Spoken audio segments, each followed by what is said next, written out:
Oh,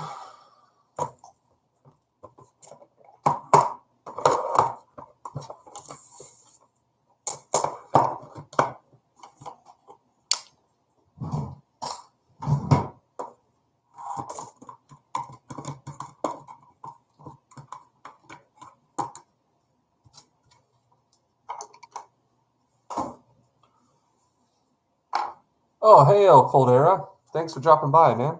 That was very quick. What's up? Oh, is that on? Yeah. Oosh. I'm just working on these. These are going to be. Oh, hey, Robert. How's it going, man?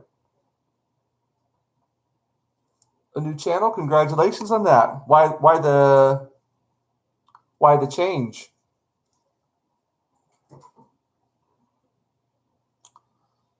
What's that doing?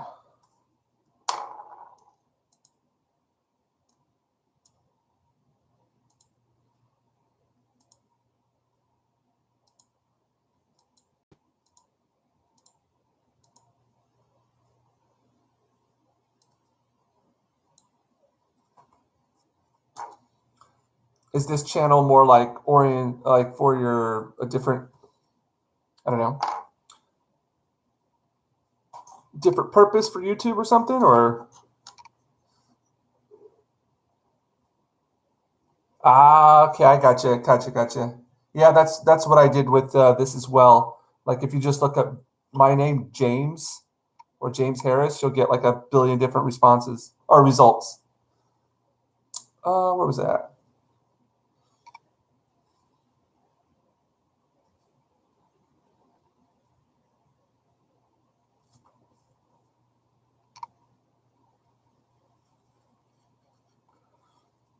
So this is really different than from what I usually do. In case you're wondering, this is Dirty Larry turned out well. Oh, Dirty Larry, thank you. This is part 2. Now this is so this has something to do with what I was working on last time, but this is more for the a business card idea that I had.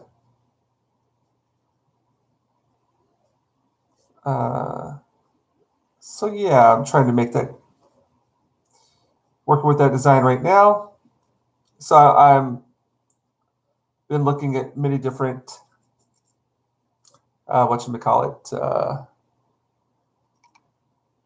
decks of cards and looking at the designs of all these different kinds, like the jacks and kings and queens and what have you. But I'm combining with other things as well. It might not be like the exciting kind of dynamic drawings that I usually do, but it has its purpose and kind of like subtle symbolism within them as well. Yes, but Dirty Larry, he is here to stay. Dirty Larry, I like that.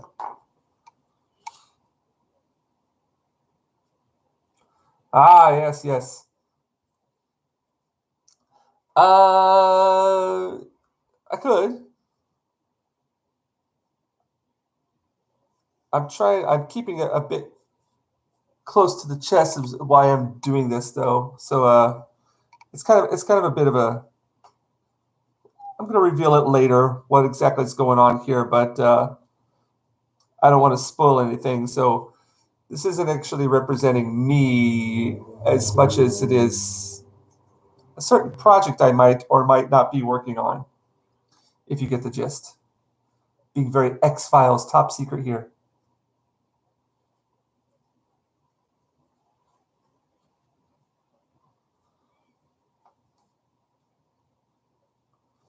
But I like the idea there. Ah, yes.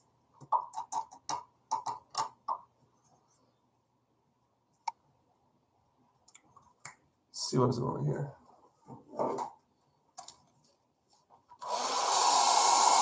Sorry for the sound of the dryer here.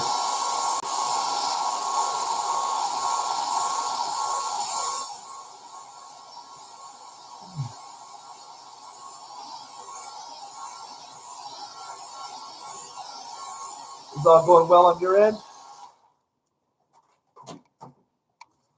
I can't believe I'm going to be in the States here in about, oh, geez. Today's the 9th already? 1, 2, 3 weeks. Basically 3 weeks I'm going to be in the States. First time in about 3 years?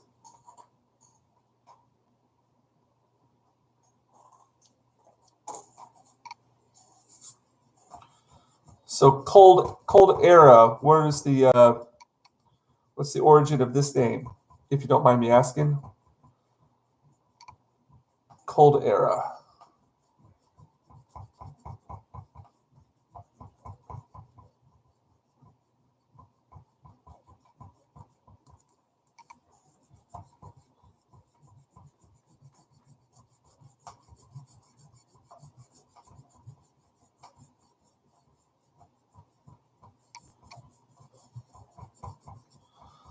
I'm going to probably end up making these more dynamic. I said I wasn't going to, but I'll probably end up doing that. I should probably do some taping around them.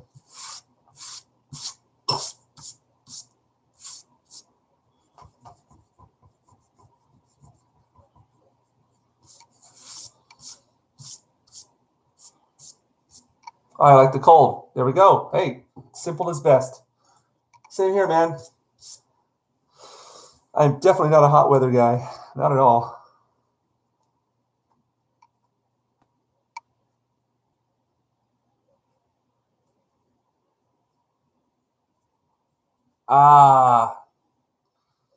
The Night King.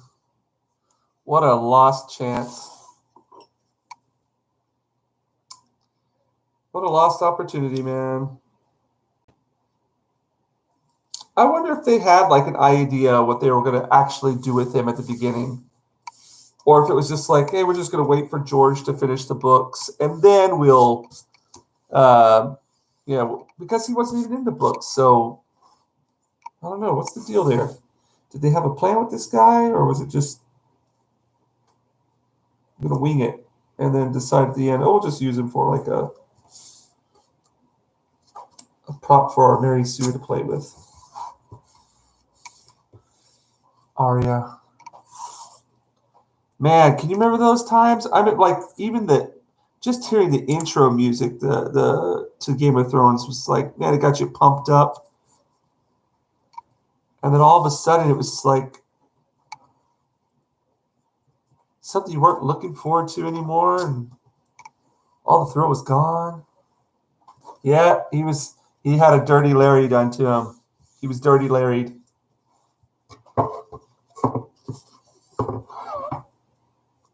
Our expectations were, we got them subverted the fuck out of.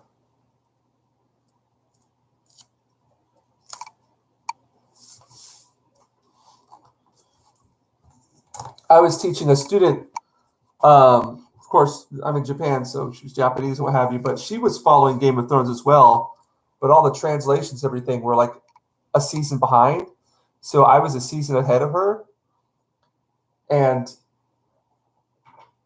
by the end of season 8, I couldn't even because we would talk about the show every class because she wanted to talk about the show. And then she's like, oh, I'm so looking forward to season 8. And I just warned her. I mean, I didn't want to, I didn't give anything away, but I just said, prepare yourself.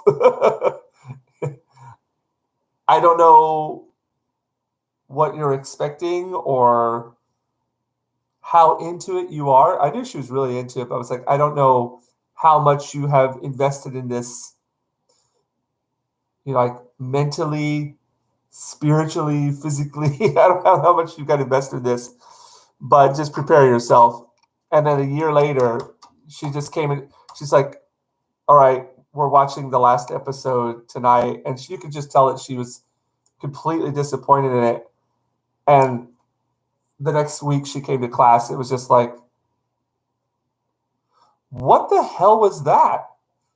I was like, yeah, we've been following this for 8 seasons, almost 9 or 10 years. And this is what we're left with.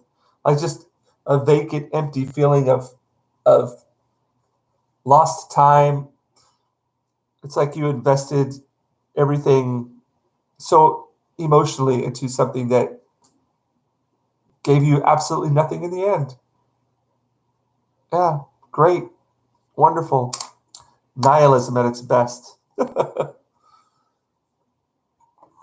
I don't think that we're going to get anything from the books either. Just like really good books that had the potential to be of epic scale.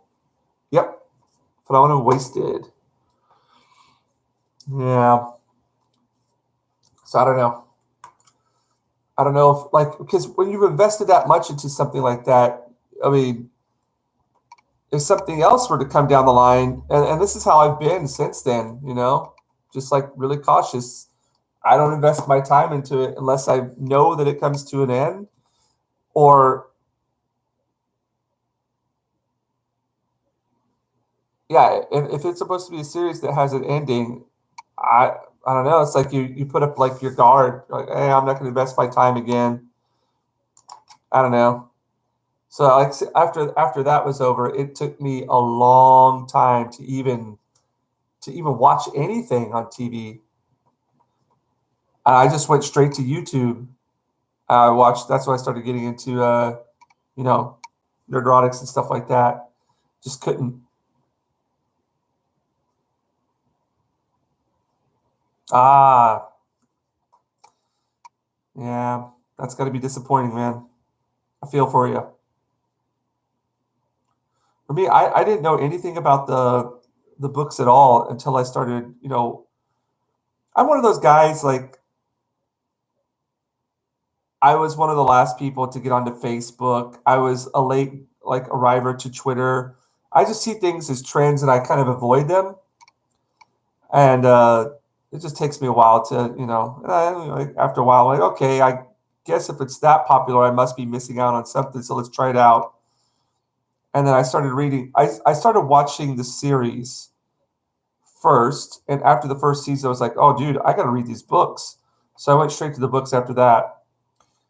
And I actually read about the Red Wedding before I saw it. No, no, no, no. No, I didn't. I saw the Red Wedding before I read the books. That's right. I was season 3. But I had read book 1, the first 2 books before season 3. And then I watched season 3. And I was like, the Red Wedding part, man, it just broke me. I was like, holy cow. Wow. Like it took me like a week. And watching other people's reactions to it kind of like was a way to get through it all. But man, after that, I was like, all right. I started just binge reading all the books, um, and I found that I was enjoying the books just as much as I was the TV series. But then the TV series got ahead of the books, and that's where I was really excited. I was like, how are they going to do this?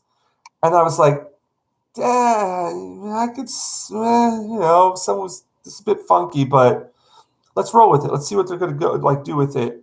And then I just started getting more and more like, wow, this seems like fan fiction more than anything. But I was like, I'm still going to get a chance because I want to see how this ends up. And then season 7 happened, and I was like, man, this is just Rob, yeah. Like you just, hmm, it's weird because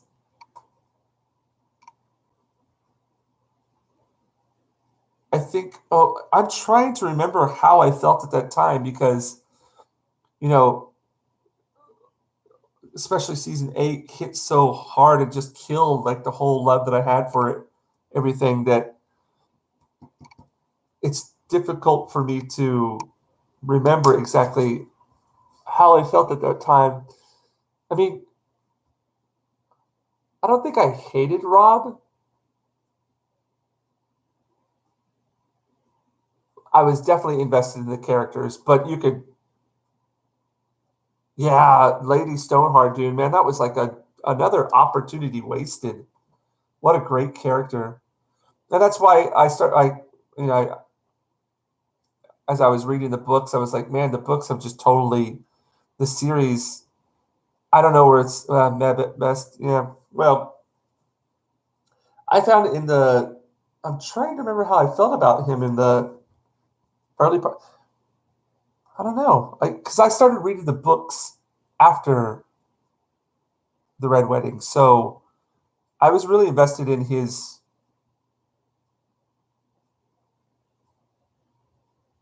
But just I was wanting to see how it was going to go. I was hoping he was going to get revenge for his father, but you just felt like when you were watching TV series, like he's just making mistake after mistake. Like, this isn't going to go well. So I think I was just more invested in like, I don't know. Yeah, just how the outcome of all of his obvious, just wrong decisions was going to be. And if he could actually, get back from at that and succeed. But nope, that did not happen at all. He found his way into a couple of arrows.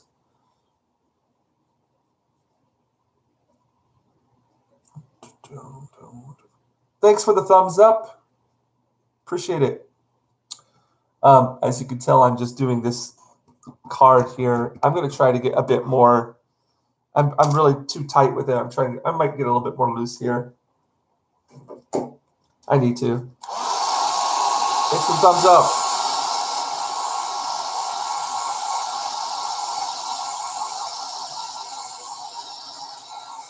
Yeah, but Lady Stoneheart had a ton of potential. Yeah. Out of focus.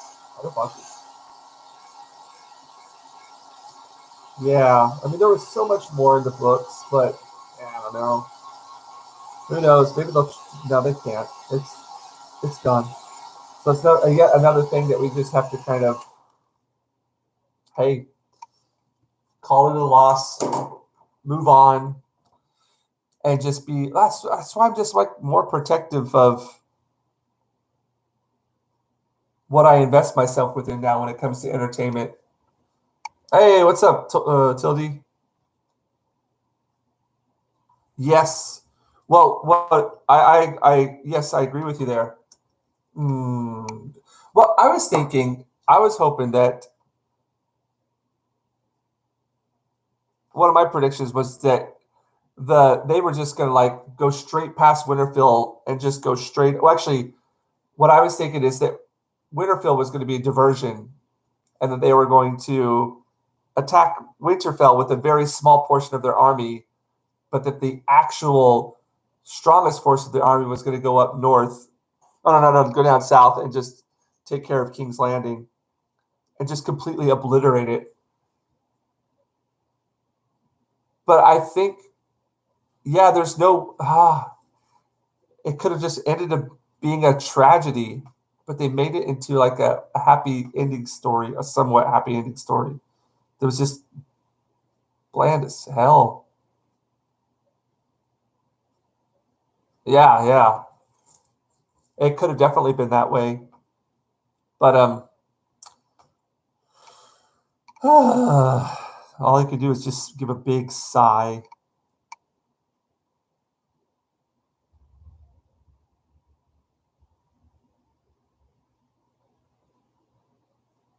Ah. Yeah, there were so many possibilities of things that could have happened, would have happened if people actually cared about it, who were in charge. But they were just like, peace out. But it was fun. Like at that time, oh, Daenerys, yeah, exactly, yeah, Daenerys. And so at that time, this is what kind of opened my eyes to a lot of things that were going on within the fandom and stuff. As I was religiously watching a bunch of YouTubers who were following it, throwing out their theories and everything, and then you saw it, like people who were in complete denial when season 8 ended, like they were reaching for straws, like on how, oh yeah, well, Daenerys, blah blah blah blah, like just coming up with these asinine reasons for why they legitimized her decisions and legitimized every single thing that they found in season 8 that they saw happen in season 8 that was obviously not good at all. And they just were stretching and finding reasons to. They were just in denial. And then as soon as season 8 ended, you watched so many YouTubers just like fade away, because I think they were like a lot of their existence was dependent on Game of Thrones. And once, and then you saw some of them linger around who are still like talking about the books and all, but now they have nothing else new to talk about. And what else can it, like, so many people invested so much of their lives with that, and probably were thinking, hey, I'm going to quit my day job and just go with this. Game of Thrones is so popular, I can live off of this. But now, yeah, I just watched so many of them disappear. And it was like, and then I kind of lost respect for a lot of them as well, because they were obviously just trying desperately to find like something good out of that ending and everything, and like making excuses for the showrunners and everything. It's like, you guys, your vision has been clouded with your love for it, to the point where you're accepted of all of this just obvious disrespect for the material,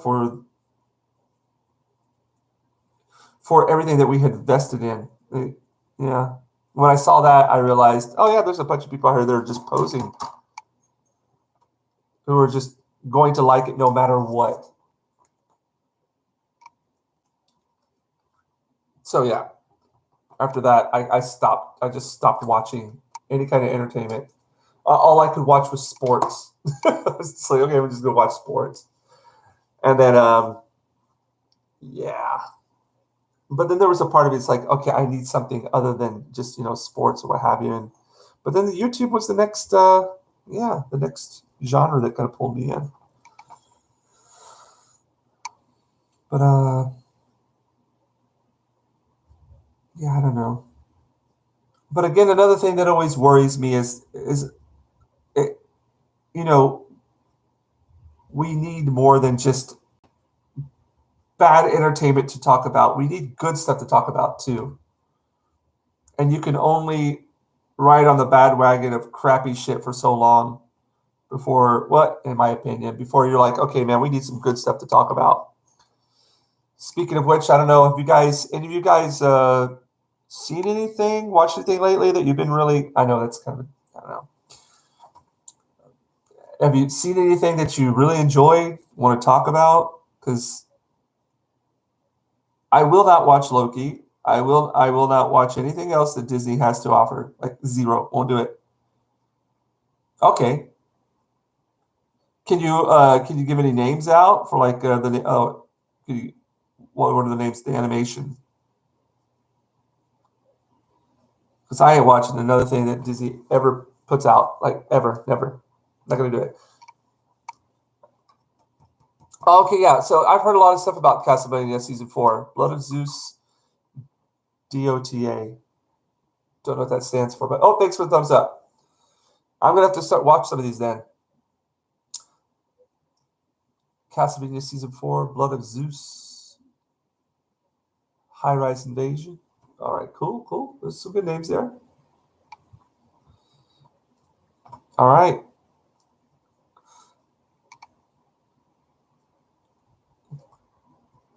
Yeah, because I'd be really interested in seeing. I'm still getting really tight with this. I'm trying to get looser with it, but well.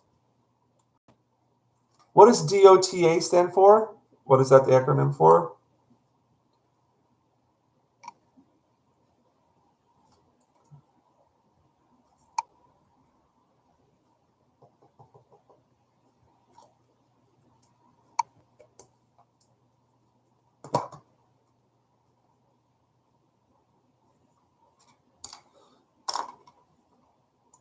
Yeah, because I watched first season of The Boys. I was really excited with that. Really enjoyed that. And then the second season, I was like, nope, not even gonna bother watching it anymore. Done, finished.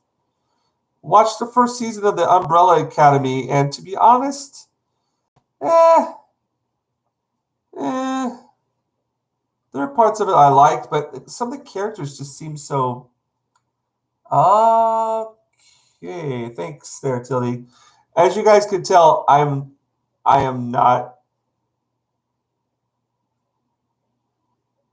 Okay. When it comes to many things, I'm not like as informed as I should be, but that's why I'm here. I want to learn more about what's going on out there and get out of my bubble a bit.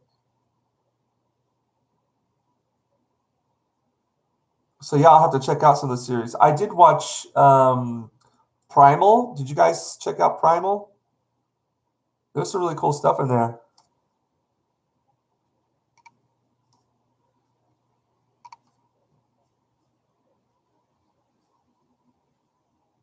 Yeah.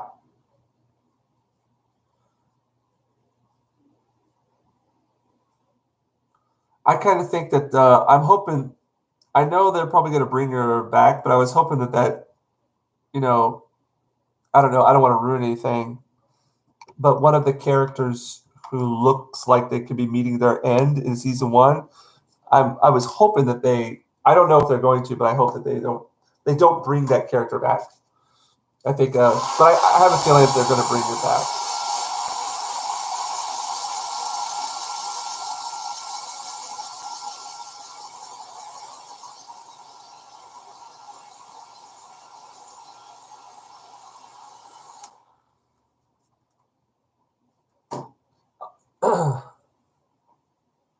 Yeah, yeah, yeah. Same here, Tildy, man. Just going back to the oldies. It's guaranteed goodness. So, what am I? Oh, actually, yeah. What's man? Yeah, I can just go back to a whole bunch of movies and just really enjoy those. I went back and watched V for Vendetta the other day. Um, what else did I check out?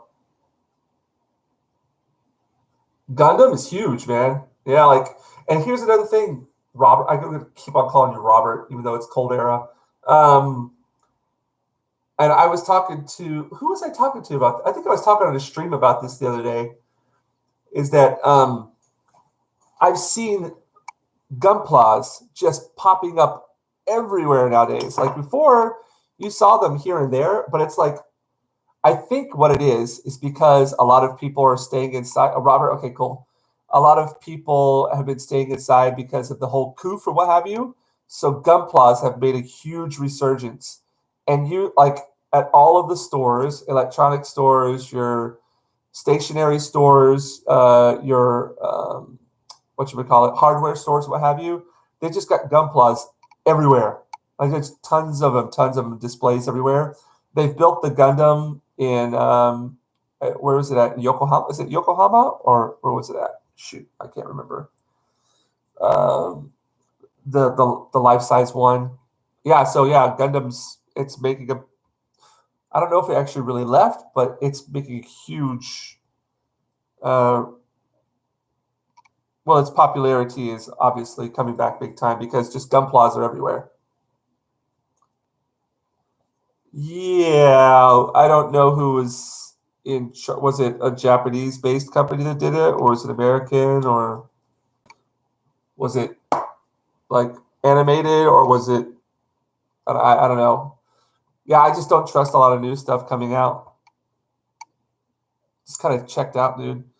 I remember I watched a bit of WandaVision. That was the last thing except for Cobra Kai. Now, I've enjoyed Cobra Kai a lot. I liked season 3 more than season 2. Anime. Okay. Yeah, who knows? Anime might be getting a little bit, like I've been saying, man, trends in America, they take about 5 to 10 years and they make their way over here. And I don't know, I haven't seen it, so I can't make any comment, but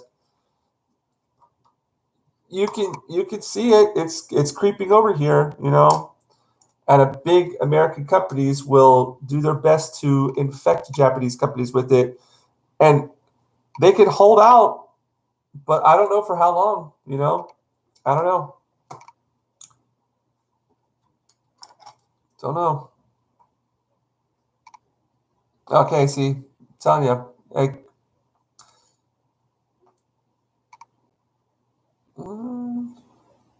yeah. Oh, thanks for the thumbs up there. Appreciate it. Yeah, yeah. Dude, it's just like I don't know. I just don't know what to. Also, when you're like watching stuff, you kind of I don't know. Maybe I'm just not over the whole Game of Thrones thing as well. Like I start watching things and it's just like, okay, where is this going to go? Is this going to end? Or am I going to get tricked? Am I going to get hoodwinked? What's going to go on here? So, but I'll take those recommendations into mind and check those out. Castlevania season 4, Blood of Zeus. I watched Invincible and I didn't really enjoy that. I mean, there were parts of it I liked, but it just I don't know. Yeah, I just didn't get into it. I tried.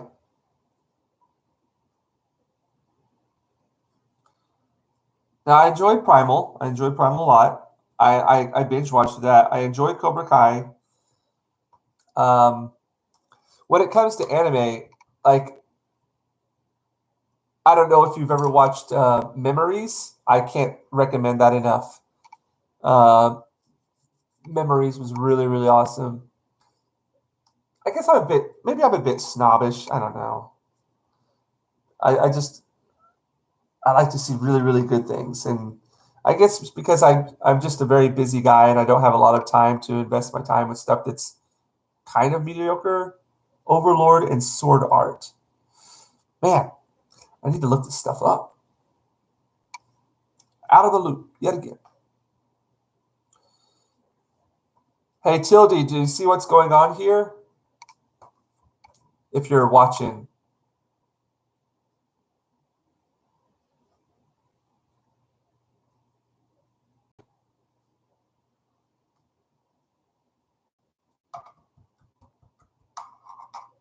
I'm gonna do some stuff here with these. I'm feel like I need to be looser here.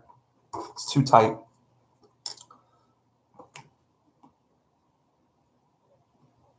Oh yeah, yeah. I was just saying. Do you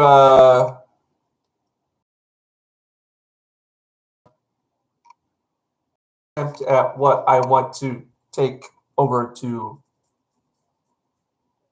Vegas? Oh, thanks for sending me that file too, man. I'm gonna finally like my weekend is here. I've got time to sit down and really go through things leisurely, relaxed. I'm gonna go. Yeah.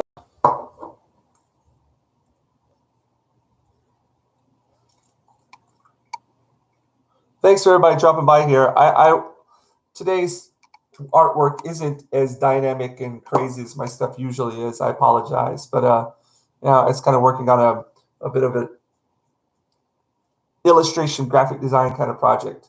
Not graphic design, but something to hand to people. There we go.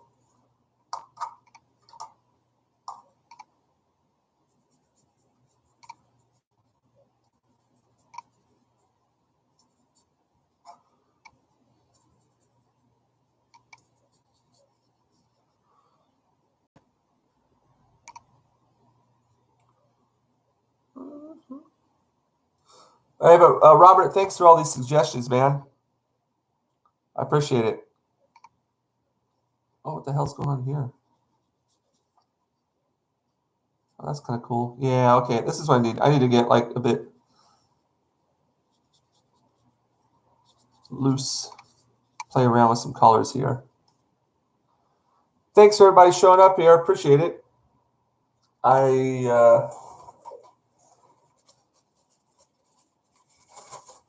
always appreciate everybody showing up and hanging out, chilling out.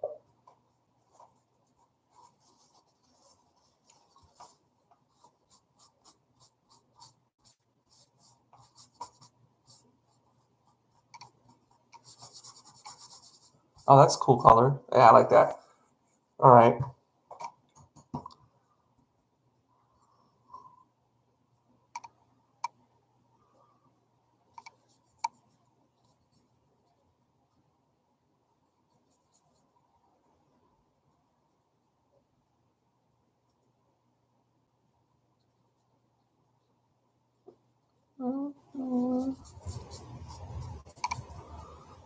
Oh, thanks for the thumbs up there. Appreciate it.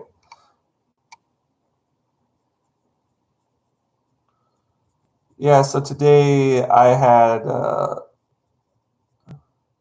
Hey, what's up, Nerdporial? Oh, cool. Is it? Oh, shoot. All right. I'll have to go check that out. Let me put a link for it into the chat.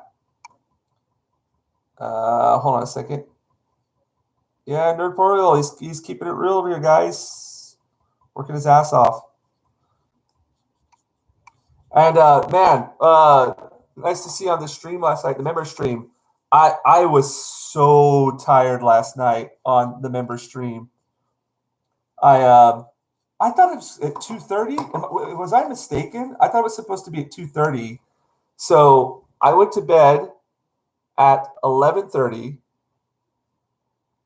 and I set my alarm for 2 o'clock so I could get everything set up before the member stream started. And I was just like purely exhausted. And then I woke up at 2 and I turned on my phone. I opened up like YouTube, and my member stream a notification came up, and it was like 32 watching live. I was like, what? It started? And I turned it on, and it's like, all right, welcome everybody. It had just started. And then I was like rushed over to my computer, turned it on, got my stuff set up, and I was like, still felt like I was dreaming. And then yeah, I know, man. What was going on there? And then I was like, oh my God, I'm still not awake. And I was thinking, okay, I'll just pop in, but I'll probably be backstage for a while before I hop in. As soon as I like press the button, it's like, you're live, you're on stream. I was like, oh shit. And I saw my face, and I was like, man, I got some bags under my eyes. I look tired as hell. But no, it was a fun member stream. I don't know where I'm going here. Oh yeah, I'm supposed to put your link in there. Going on a tangent.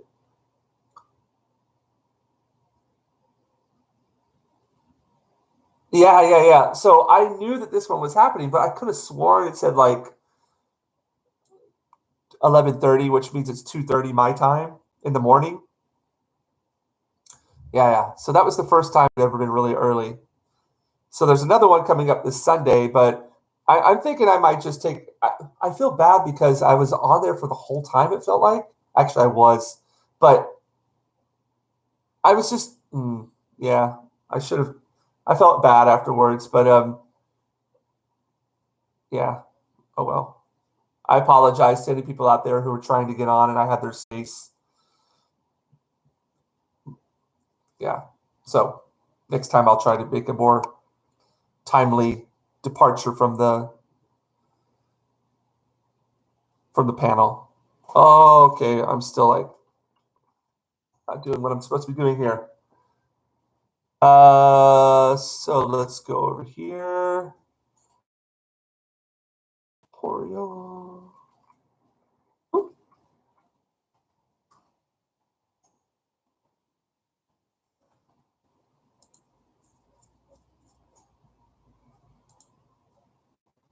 Oh, premieres in 4 minutes. All right, yeah. Hey, if you guys want to go over there and check that out,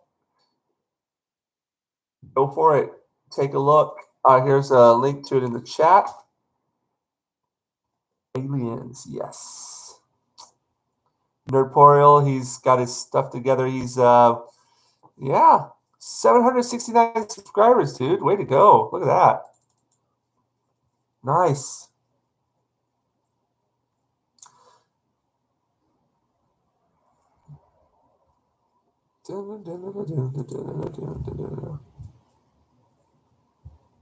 No. It doesn't bother me, man. I'm like I said before. I'm not on YouTube. I'm not trying to become a YouTuber or anything. Number one, I don't have the gift of the gab. It's obvious. Oh, thanks, dude.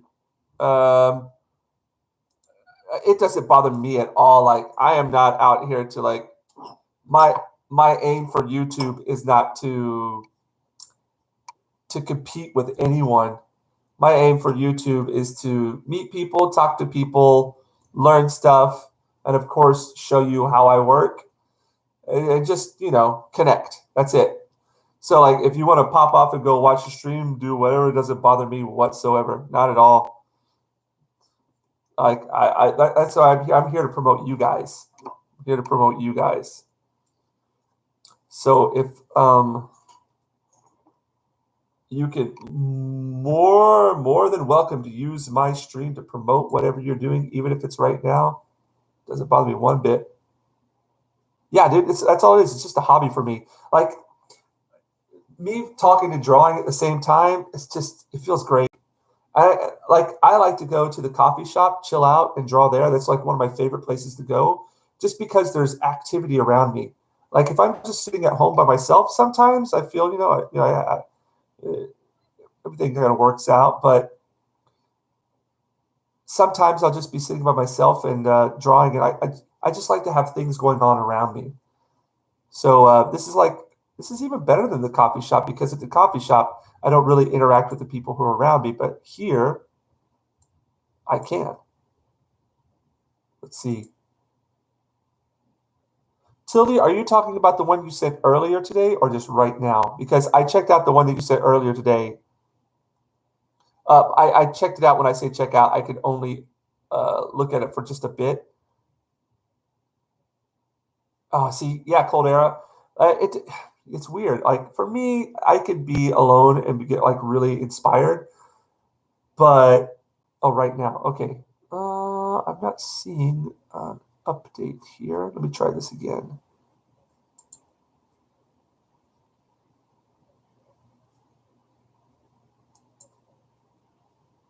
Yeah, but it's a guaranteed if like I'm on here working or if I'm at a coffee shop that I'll get supercharged. But as they say in Japanese, Junin Toiro. To each their own. 10 people, 10 colors. To each their own. Huh, weird. Why is this not coming up? Why is this not coming up?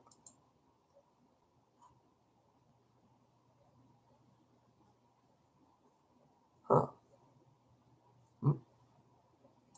Sometimes Hotmail is a bit funky like that. Takes a while for things to come up. Oh, yes, that's it right there. Nerd Boreal, you got it right.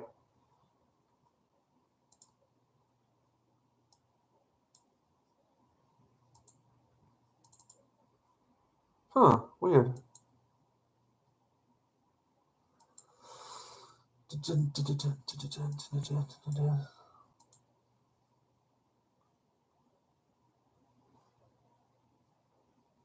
Yeah, Nerd Portal. Man, I was like one of the my Hotmail. I made it in my account. I think Hotmail came out in 1996, and that's when I made my account name. And I still use it. I'm old fashioned like that.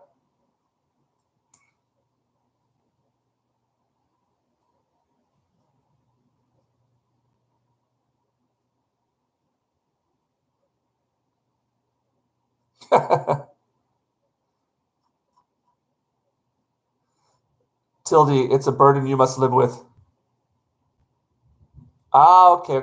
Yeah, that could be the deal. Yeah, it hasn't come here yet, but I'll be on the lookout for it. I've got my mail open, but yeah.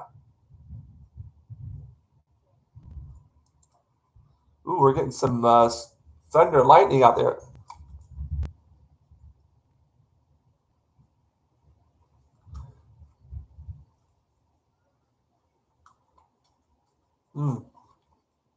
All right, let me continue drawing here. But yeah, guys, go check out Nerdporial's Aliens review.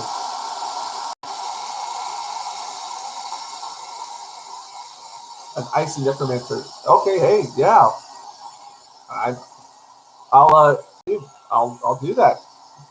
That's an idea. See, what I like to do is, I mean, now that's in my head. So the next time, next time, whenever I'm doing a portrait, it'll probably just pop up there. And there you go. The cold air out.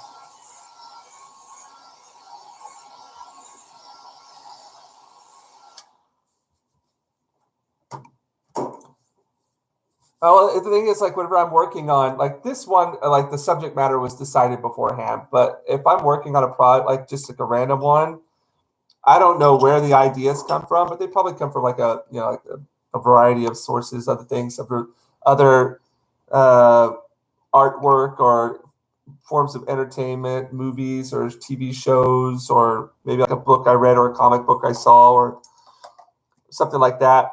But but now that that is in my mind, I'm sure that that's going to probably pop up in one of my next pieces. I need to like schedule these, but I just hop on. Like whoever comes over, hey, it's great if you can pop on, but I don't really like, set a time for these ahead of time. So that's why I really appreciate you guys coming over here and checking it out. Taking time out of your schedule to hang out here. Awesome. I'm pumped about the Vegas trip, guys. Can't wait to get my ass over there. So we've got the passports all situated. I double checked with the Japanese the immigration office today to make sure to double check with a person by visa status is able to get back in the country, because that's the only thing I'm worried about is like not being able to get back in the country. But they're like, yeah, you're fine. So fingers crossed.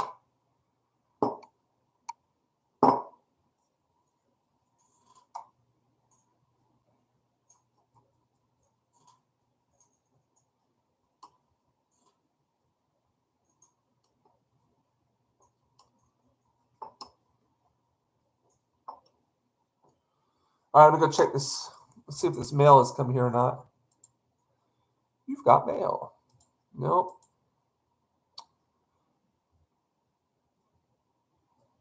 Man, here's the thing, dude. Like, all right. Number one,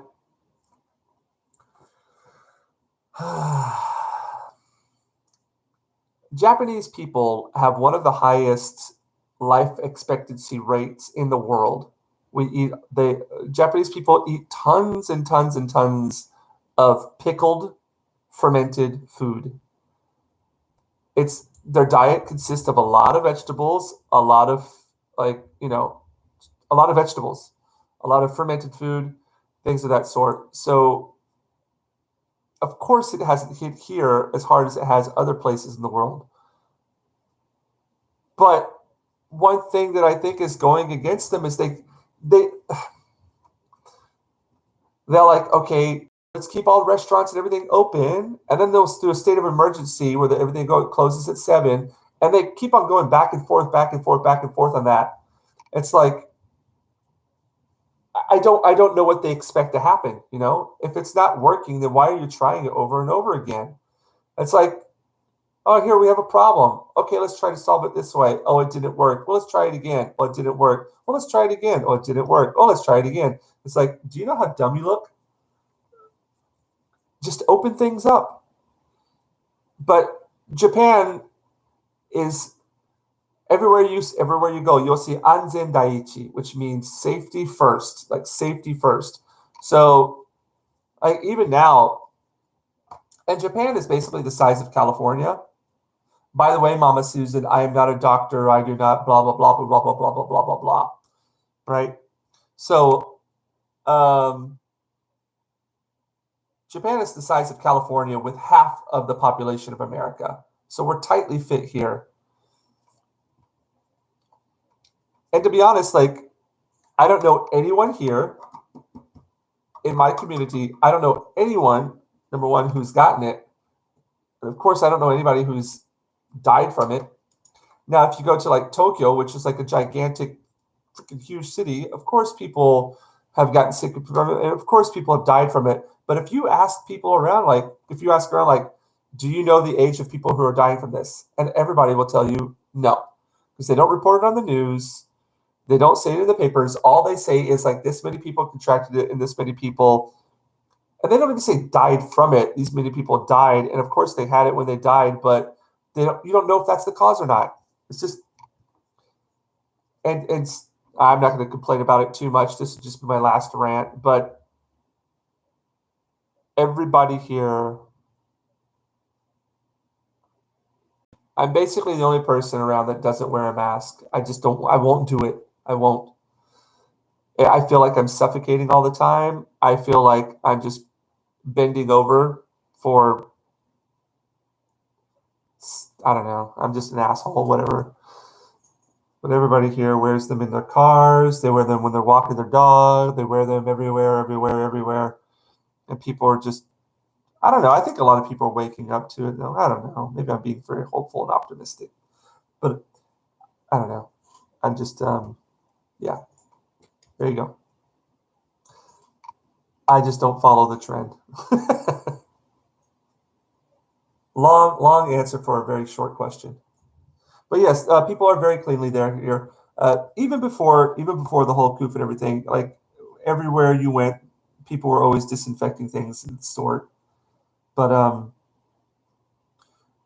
yeah, 10 rant. Yeah. Sorry.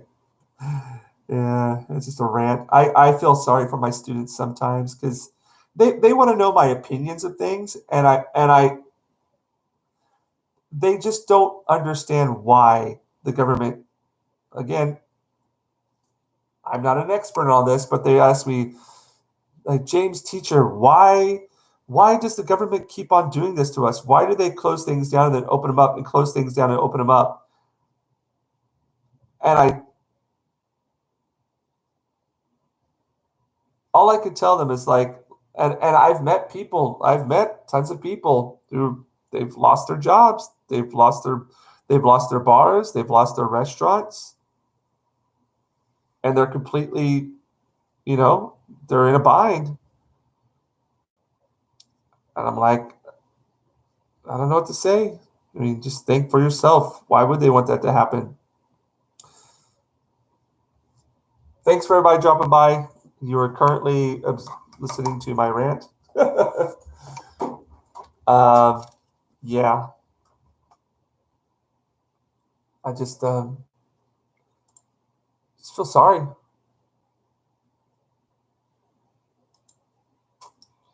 Tildy, I still don't see your mail. No, I haven't got anything new here. Not that I can see. Let me, it could be on my end too. Sometimes, dude, man, thank you, Robert. Exactly. Because I feel stressed out because there's it's a lot better now than it was before, but I just seeing everybody ride around their cars with masks on, everybody, like, even, it's so weird. I don't know. Yeah, I need to unwind though. I need to unwind. This isn't good for me. But this has been a great way to like help unwind as well, because I feel like I'm reaching outside of my little domicile in the countryside here and helping connect, like, not helping connect, but being able to connect with you guys out there. It has been a very, helpful way of kind of getting out of this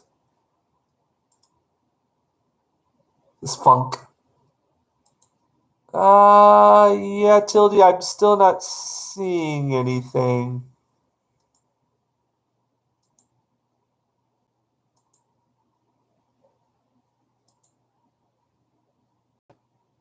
Let me see if it got sent to my junk folder. I didn't even think about looking there. Let me see. And sure enough, it got sent to my, what the heck? Yeah, sure enough, it got sent to my junk folder. Thank you, Hotmail. Wow, okay, there we go. Don't know why.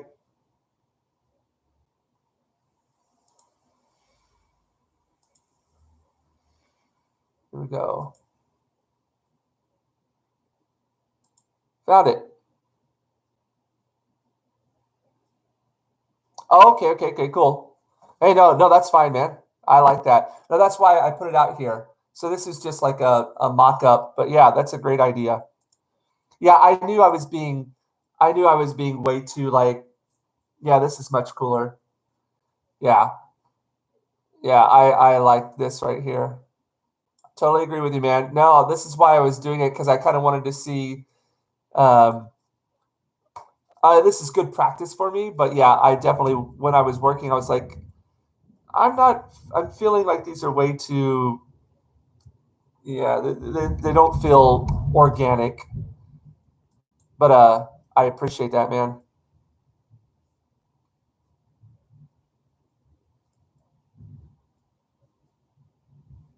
Oh shoot! See, I didn't see any of these mails.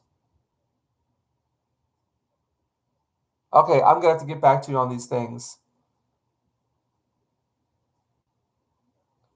Oh, did StreamYard?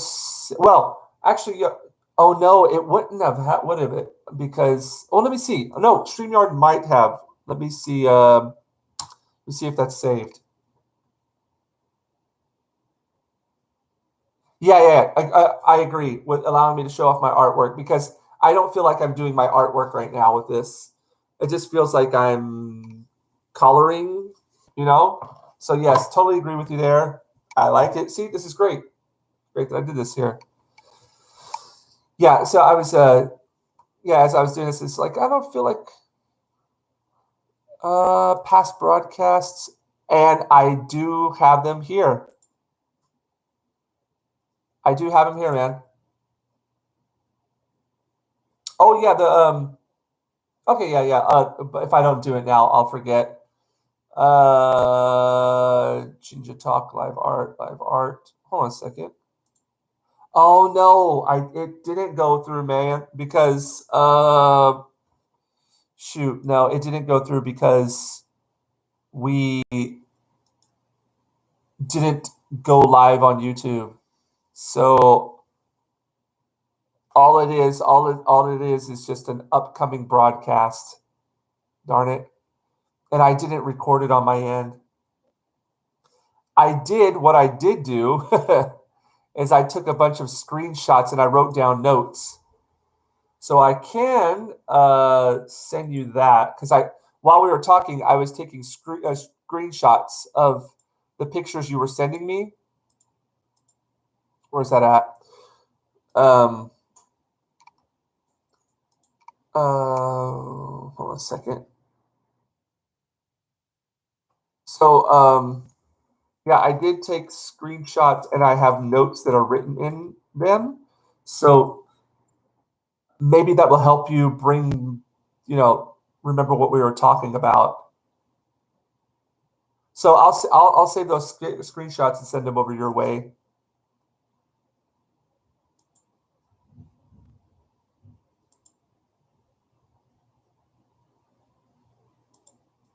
Yeah. I'm gonna probably like work on the style that you showed me. I should have done more research. What I was trying to do was be very, very subtle with these. Be very subtle with them. I didn't want to.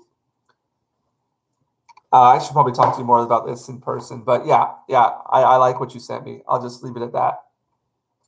Where am I at here? Where am I at here?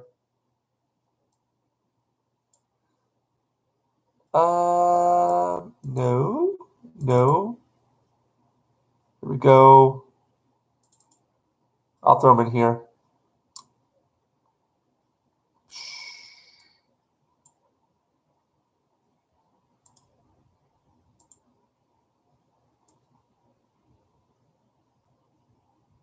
All right, there we go. Oh yeah, I don't know if this is going to make much sense though, my notes. But maybe it'll help you recall what we were talking about. And again, if you want to meet up again, we can talk like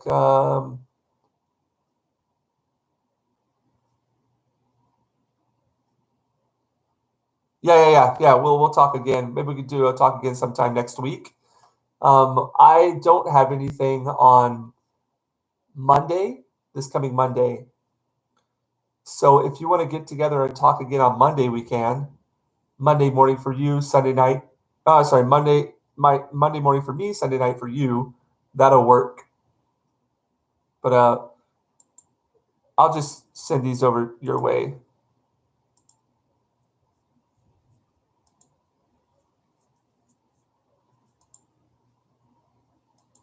Yeah. Let's shoot for that then. Like I'll just hop on and I'll be waiting and I'll be working at my computer on Monday morning and I'll just send you a link and whenever you're ready, come over and I'll just be on the lookout for you when you pop over. Where am I at here?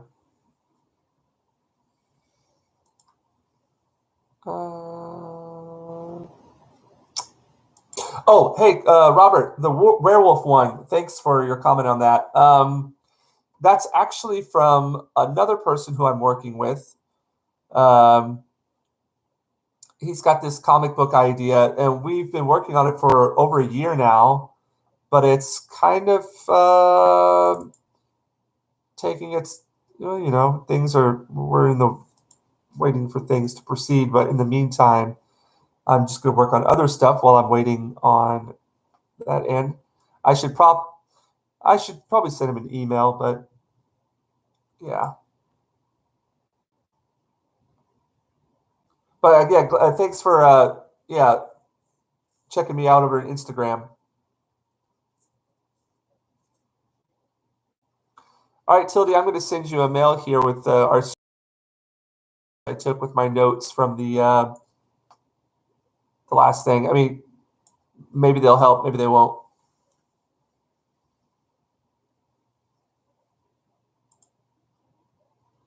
I don't even know what I wrote there.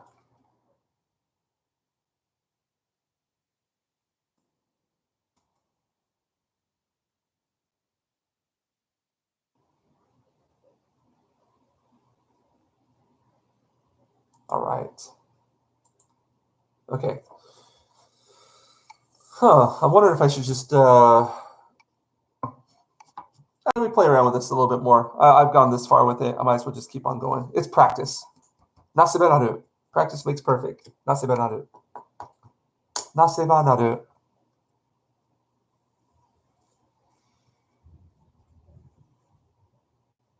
But yeah, I think the other style that you showed me is, yeah, and you don't have to feel bad about critiquing at all, man. I am completely up to, you know how I am. I'm up for any kind of critique, but I appreciate you being, considerate about that.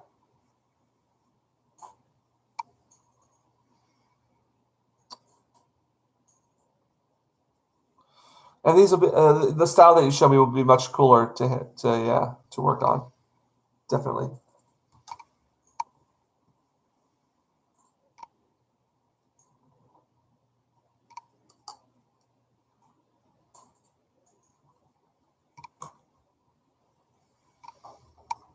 Yeah, definitely. Whenever you're working on something, whenever I'm working on a project, and I feel like I don't feel any energy with it, and I feel like it's kind of stale, and I'm not doing my style, I know it's not going to work out well. And that's how I was feeling with this. And you just said the obvious, what I was kind of in denial of accepting, which I appreciate a lot. And it's difficult sometimes when you're working by yourself. You don't see those things, but other people do, and it's good whatever they tell you. Sometimes it might not be right, and sometimes I'm not right as well, and so it's good to hear those out loud. That's the thing that that right there is what a problem is with a lot of people in Hollywood right now. They don't want to hear that their ideas are bad. It's just like patting everybody on the back. Oh yeah, that's so great. That's so wonderful. Oh yeah. And when I was in college, I could kind of see that creeping in.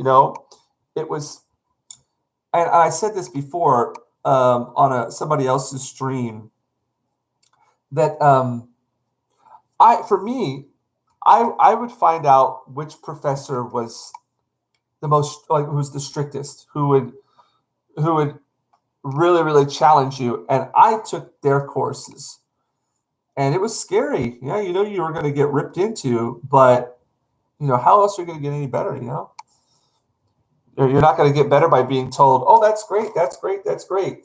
In fact, one thing that we in our critiques, when we had our critiques, we would put our artwork up on the wall, and the teacher would call us and ask our opinion and everything. We were never allowed to use the word "like" with one of our professors. We couldn't use the word "like." Oh, I really like that. I really like that. We weren't allowed to use that word,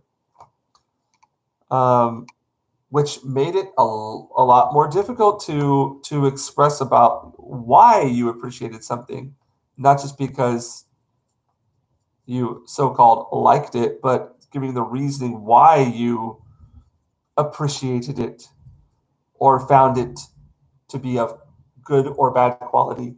But why did you like it? Explaining it was a lot more difficult than just saying the word "like." So yeah, even to this day, every time somebody's asking me for their opinion on something, I'll be like, "Oh, I can't say the word "like."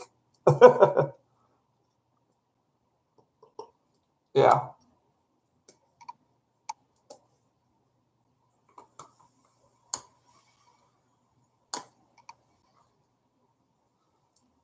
But yeah, I appreciate everybody coming out here. Again, Tildy has given me some great insight on this, and I'm just going to work on this just for the sake of it. But maybe I am just wasting time with it. But yeah, hopefully, maybe I can try to be a bit more expressive with this one. Let's try that. Let's just have fun with it. I sound like Bob Ross. Yeah, let's just have some fun with it. Splatter some blood over here, a little bit of entrails over here. Yeah, yeah, yeah. I could use a little bit of some guts, laying on the ground. Oh, that's really nice. Happy little accidents. Happy little yeah. Happy little impalements. Happy little entrails. Now what I happy little entrails. Oh yeah, there they are. Oh, so cute. Maybe that's what I could do. Let's just turn it upside down and have fun with this side. Yeah, let's do that. So let's get a little bit crazy here. So this is all like uptight and a little bit too tight and rigid. Tight and rigid for her liking. Whoops, sorry, I said that out loud. Yoo-hoo.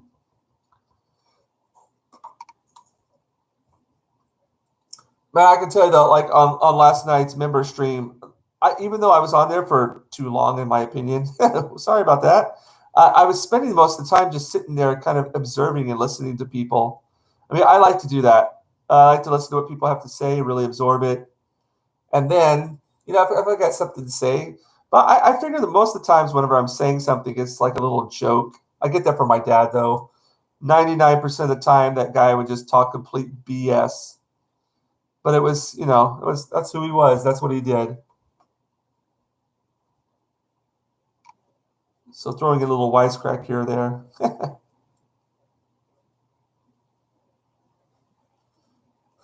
Happy little entrails. All right. Okay, I'm going to finish this little part. I'm not even caring about it anymore. One thing that I've always kind of tried to be aware of, and Tildy, we talked about this the other day too, is like, maintaining, preserving that which is you in your work, and not trying to be like somebody else, trying not to do something that somebody else did. Just be you like what they did, and you and your upducks. That was my dad's. Use it if you want to. I give you full rights to use that. Go for it.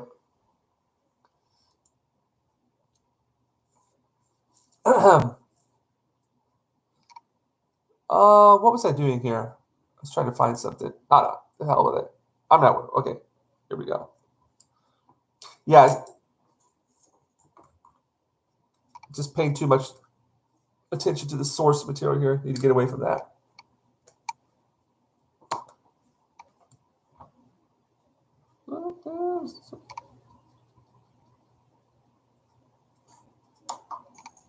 So yeah, if you guys do get a chance, I apologize again that the second half of today's drawing is going to be a bit more fun. But Nerdtorials, I put a link earlier in the chat. I'll put it in there again. He's done a review of Aliens. Going to come up there? No, that's not it. Whoops. So I'm going to put another link for that in the chat. It's premiering. Actually, it's already on. Premiering now.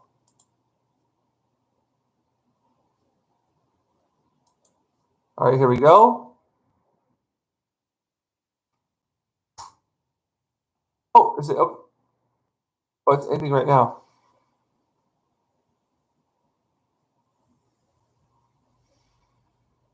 Everybody go over there, give it a thumbs up. Hop in on the chat.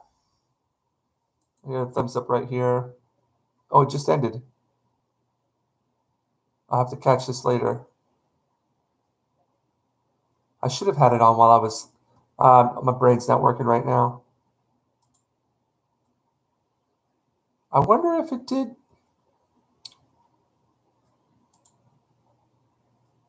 No. All right. Yes, that link is for Nerdtorials. Nerdtorials Aliens review there. All right. Okay, I'm going to mess around with this. I'm still going to use the same motif, but I'm just going to have a little bit more fun with this. How it being so tight and rigid.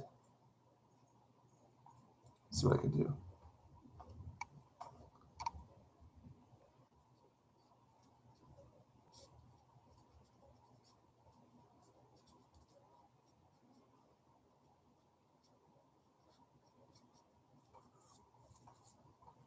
Oh, yeah. Hey, man.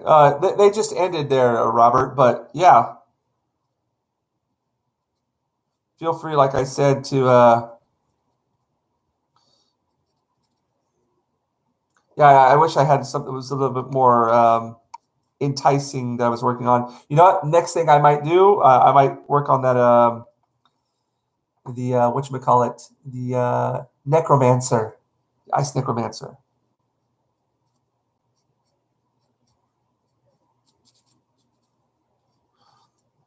But yeah, my style is it's got like a loose quality to it. So whenever I try to work really like tight, it doesn't feel like it's me. Woo, yeah. It feels like it's really like forced. Forced is a good word for it. Whereas this is just more natural.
I have to admit that bar fight scene that I worked on the other day was really fun to work on. Maybe it was a bit too loose, and I could tighten it up in areas, but I had a really good time working on that. Like I felt like I was, while you're working on it, you feel like you're there, you know?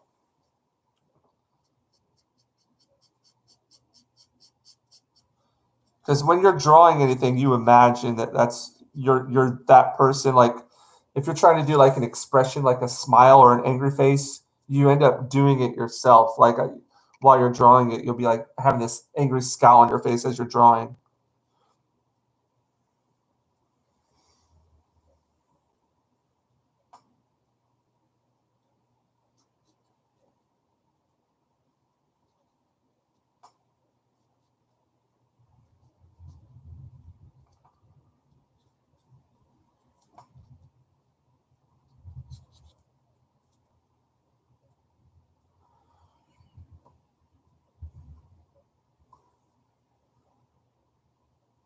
Oh, the background characters. Yeah, yeah. Oh, the background characters were fun to work on. Like I can't share my screen on YouTube. That sucks. But I don't know how to do any of this stuff. I really like the characters that were on the left hand side and the right hand. Well, yeah, the ones that are in the background. Like because it's those kind of characters you don't see at first, and then as you're looking at the picture, like the second or third time around, they'll pop out to you. That's what I like to do. I like to put like little hidden gems in there that the foreground pulls you in. The characters in the foreground pull you in. And let me hold on a second. Let me get the picture. Oh my.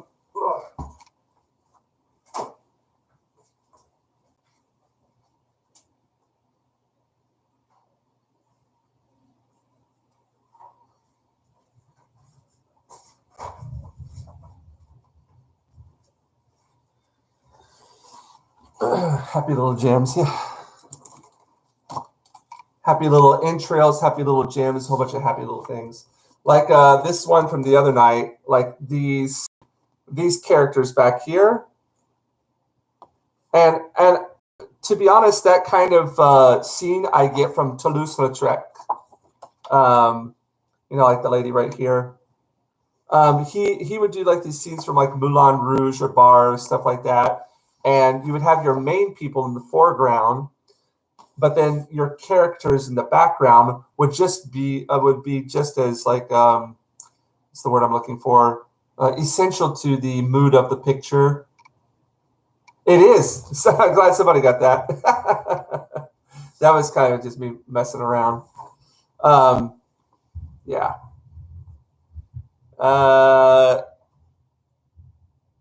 And then in this picture, yeah, like the lady cowering here.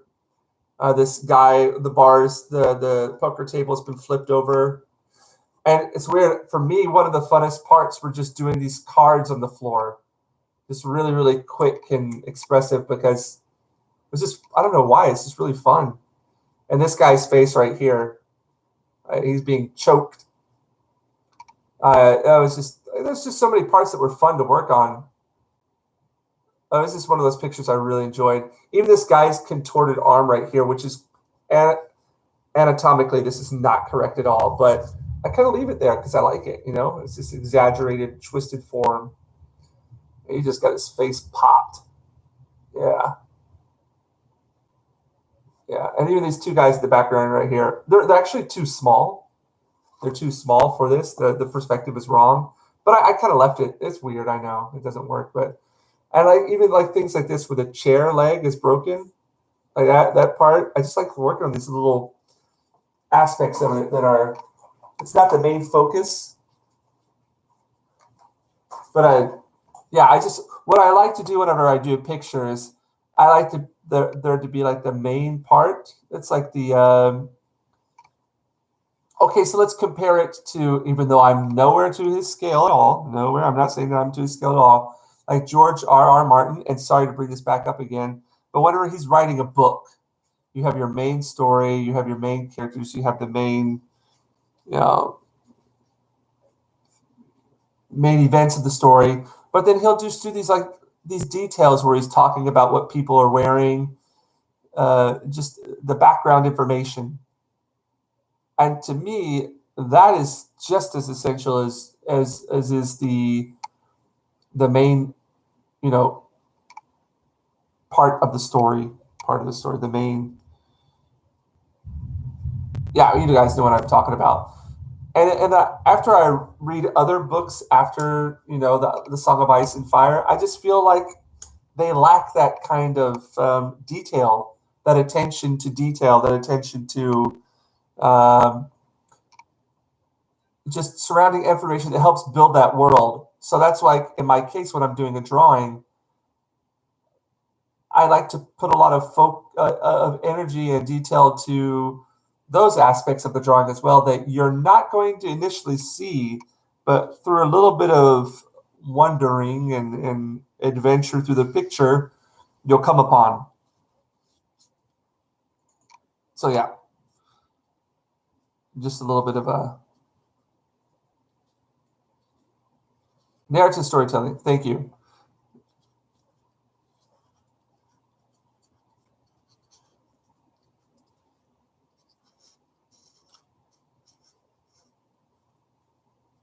Thank you. My literary terms, as you can see, are not what they should be. I account a lot of this to being in Japan for 20 years and teaching English, and the majority of my students being around the first year, second year, third year elementary school. Oh, thanks for the thumbs up. And speaking in very, simple subjects, the theme of conversation is very simple. Like this is having these conversations with you guys on here, even though it's like just me talking to literally nobody's around speaking, but I'm reacting to what I'm seeing in the chat. There's so much more here that I can get from context that I can. Dark Souls does that.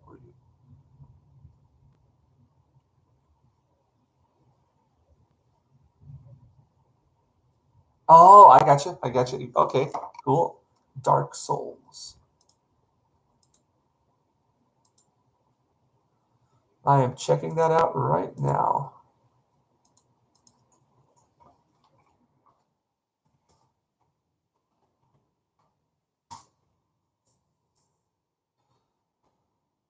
Okay. Oh, all right. Role playing game. There you go.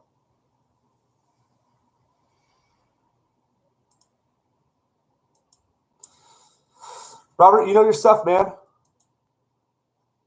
Ooh, getting a bit tired here. This week has been a long week, but I got so much to do before I head over to Vegas. And yeah, so this is already.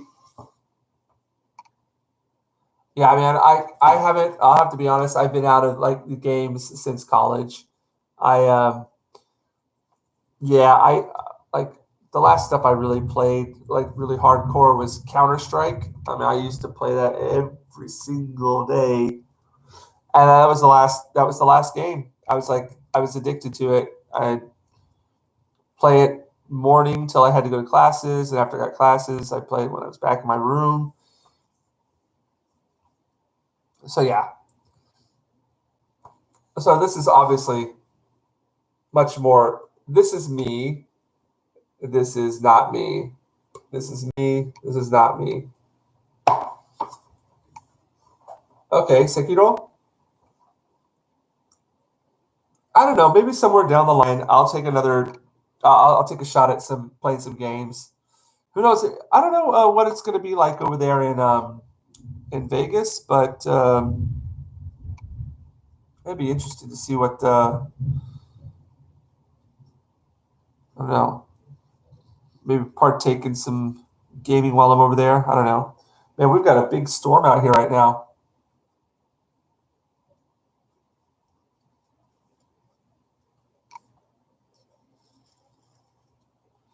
I wouldn't be surprised if the internet electricity goes out here pretty soon. This is a pretty bad one.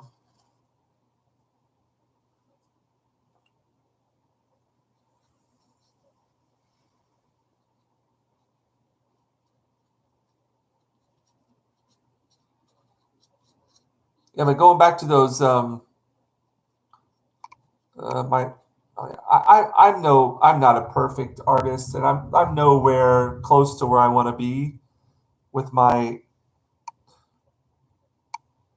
artistic talent. But what I will admit is that this last year has been a huge step for me in the direction that I've been wanting to go for as long as I can remember.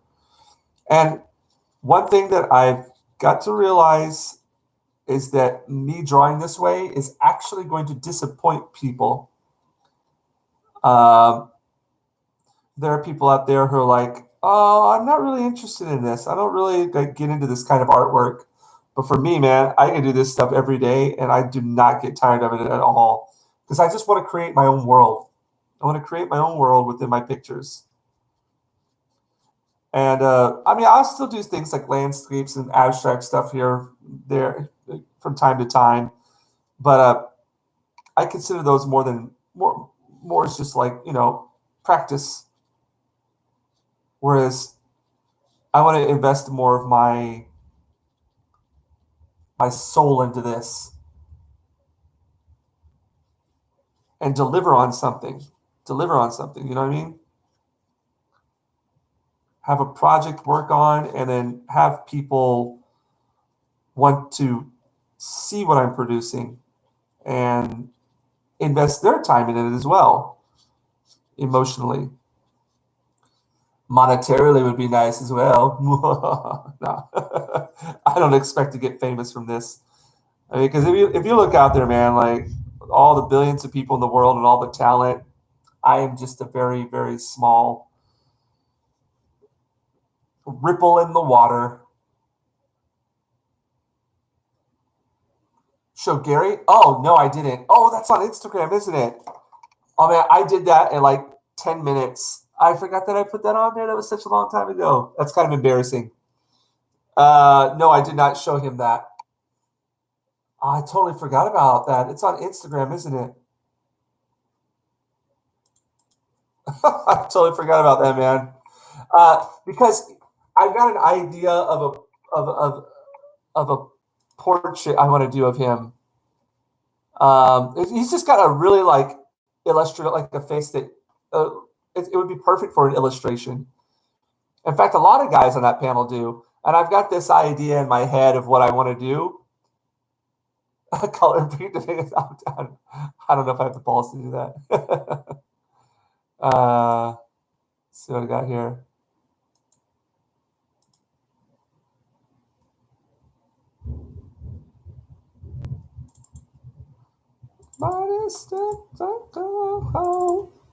Where's it at? I totally forgot about that, man.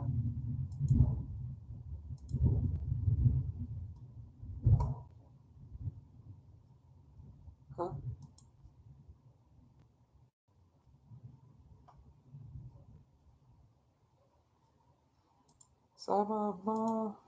Let's see. Well, how long ago did I do that? Because it's just got like, yeah, I got an idea for an illustration I want to do, but no, that one was really, really quick, dude. That was like a 10, 15 minute. And you know what sucks? Oh, dude, you know what sucks? I lost that picture. I'm completely being honest. I lost that whole sketchbook. I just remembered that. And I'm being completely honest, man. I lost this sketchbook. A quick nerdy sketch. Yeah. Hashtag neurotic. Oh, I did put hashtag in there though. So I guess I was trying to get his attention. Whoops. I completely lost that sketchbook. I have no idea. I know exactly when I lost it too. I went out with my friends because I sometimes take my sketchbook out when I go drinking because I'll just draw people or what have you. I went out with my buddies and we were drinking and I got wasted. And I woke up the next day and I had lost my phone and my sketchbook. Yep. Don't drink and draw. Don't drink and draw. I lost my cell phone and I lost my sketchbook. This one, It's actually in Fukuoka, I believe, because I was sitting down. This was from 2019, 2 years ago. I remember where I was. I was in Fukuoka for a friend's wedding. My friend's daughter's wedding. I was in Fukuoka, and I lost my cell phone, my sketchbook, and I lost many memories too, like because I don't remember. So yeah, I'll have to do a new one, a better one. But no, I have an idea of some things I'd like to work on here.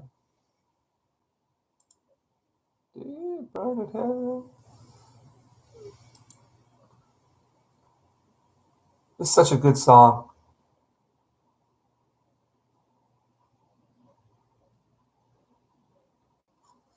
All right,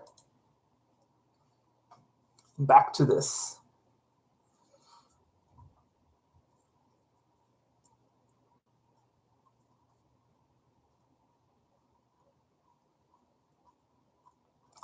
Yeah, whenever my style gets like too, whenever my work gets too tight, it doesn't look like it's not me anymore. It has to be really loose. But I was talking to Tildy about this the other day. It's like you just have to do what you do, you know? There's an audience out there who will appreciate it and like it, enjoy it. And there's going to be out there who don't like it, who don't enjoy it, who don't see the quality in it. But if that's what you do and that's what you like, then you got to keep on pursuing it. And there's going to be a group of people out there who say, hey, this is it. This is what I like. Yeah, yeah, yeah.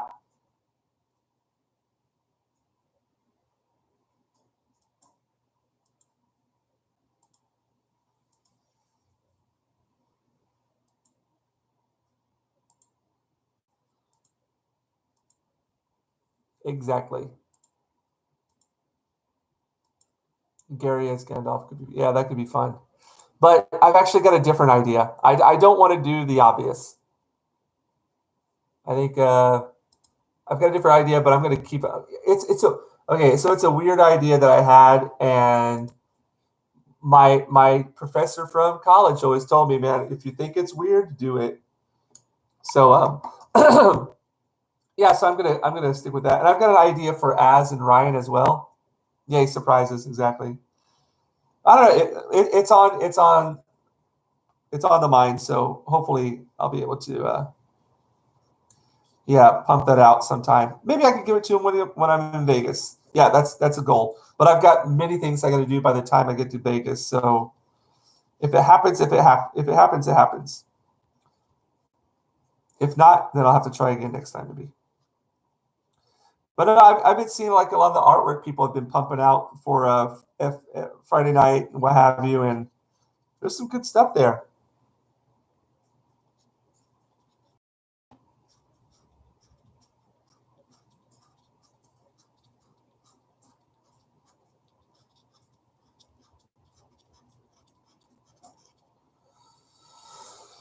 Yeah.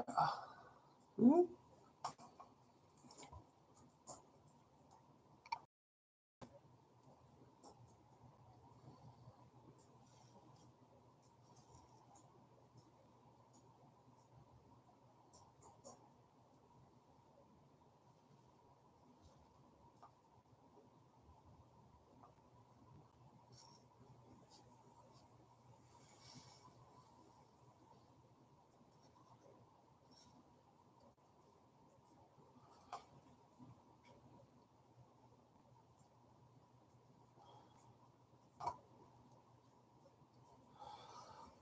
Speaking of inspiration, and like for me, as far as artwork is considered, I don't know if you're interested or not, but artists who I really have always admired and loved looking at are favorite is Van Gogh.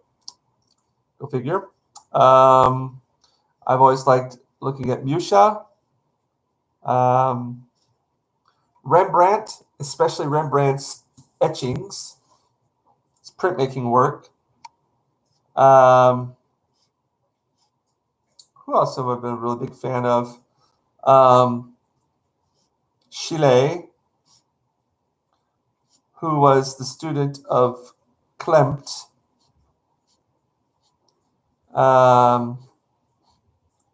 See who else? N.C. Wyeth, Andrew Wyeth, the Wyeth father and son. See who else have I been a real big fan of? Oh, darn it! Why is his name escaping me? The guy who did the Nighthawks Cafe picture. What was his name? Oh my gosh, that's so horrible. Oh, this is bad. I should remember his name.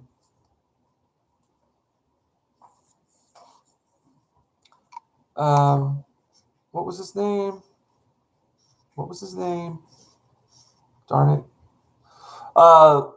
More contemporary artist. I would have to say my professor back in college. He was a guest professor, Kent Williams, who actually did comic books. He does fine art, illustrative work. Like his stuff was just amazing, and I got to see him do it in person, and I learned a lot from him. Who else? My printmaking professor, Mr. Elbeck. If you're out there listening, huge inspiration. Who else? Albrecht Dürer, Escher. I love looking at Escher's work. Who else? Monet, of course. Monet is great.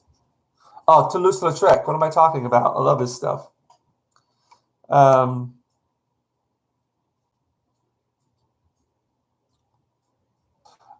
when I was in college, a big, huge influence to me was ukiyo-e, Japanese woodblock prints. The best contours that you will find. The best. Amazing contours. The attention to detail with contour lines. Insane. Trying to think of other things that really inspired me as far as artwork goes. Now, as far as comic book goes, comic artwork, Jim Lee was huge. I also liked Jay Lee. I don't know the correct pronunciation. Todd McFarlane, I really liked his work as well. But I wasn't a huge fan of Image. I felt it was too clean. Weird, too clean. I mean, I liked a lot of the drawings and what have you, but it's just, I don't know. I just wasn't a big Image fan.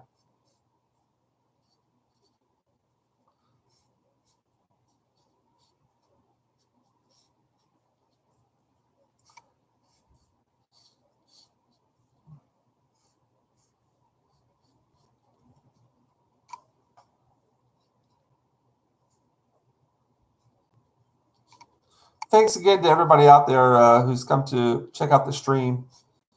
And again, go check out Nerdporial's review of Aliens. I put the link in the chat. Robert here, now he's Cold Era. I don't know if you got a new channel apparently. Let's see. I didn't even look at me. I'm a horrible host. I haven't even looked for it. Let's check this out here. Cold Era.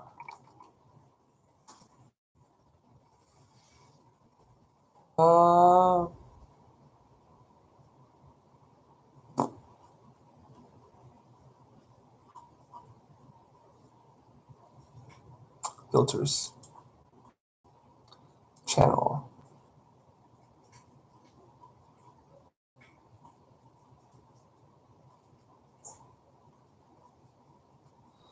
Do you have a channel, Robert?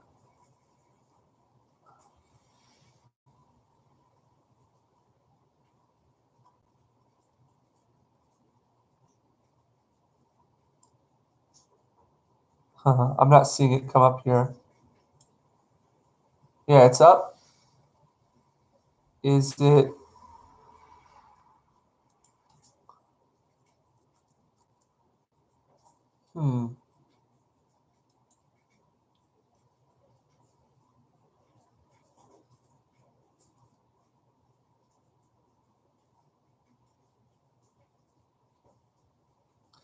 Is it Cold Era Vindicate? Or has it got the same icon here that you've... Yeah, I don't see it popping up here. Video update.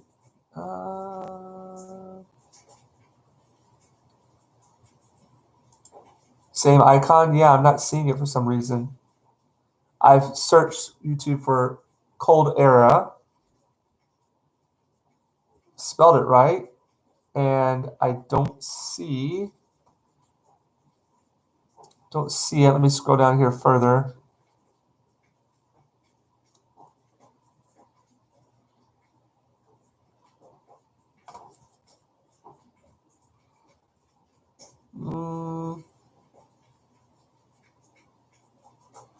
If you send a link to me,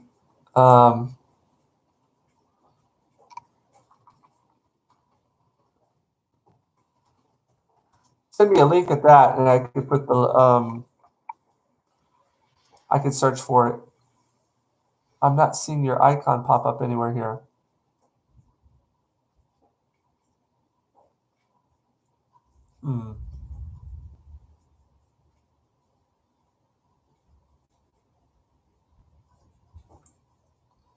Yeah, I'm not seeing it anywhere at all.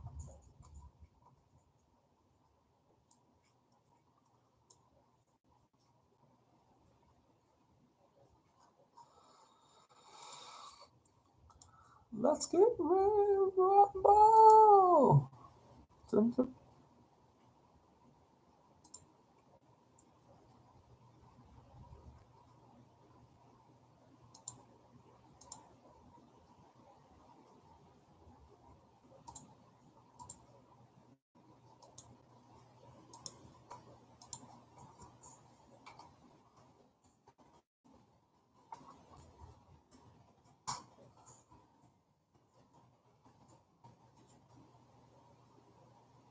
Okay, no problem.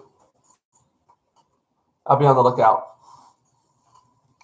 In the meantime, this is what I've been doing with the king so far compared to the jack. The king is more me.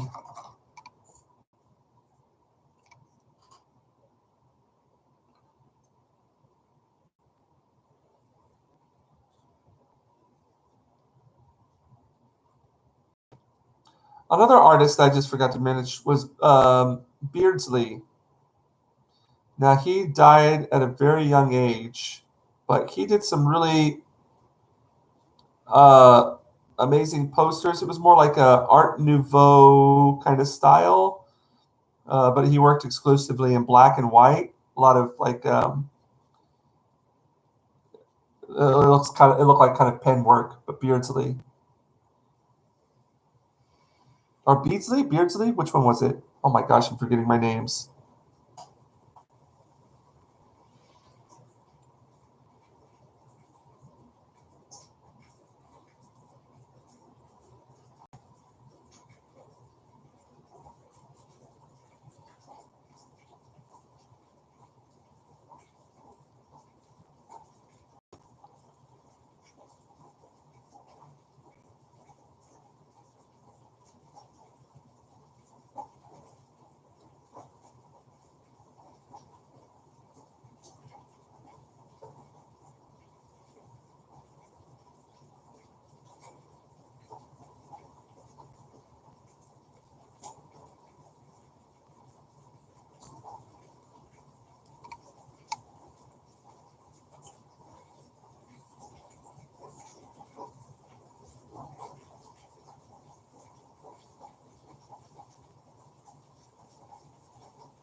Oh, Norman Rockwell, of course. I'm just remembering names here.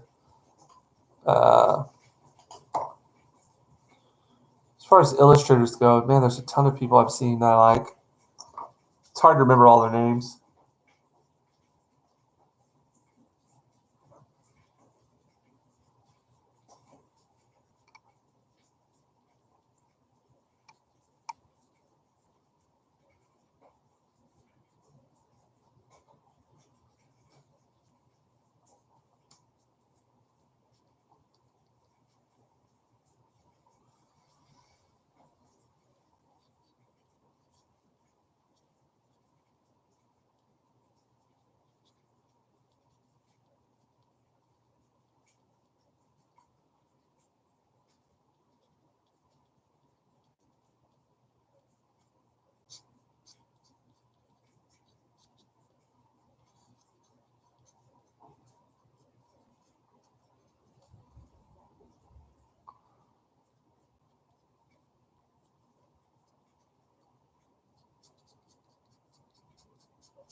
Ouch.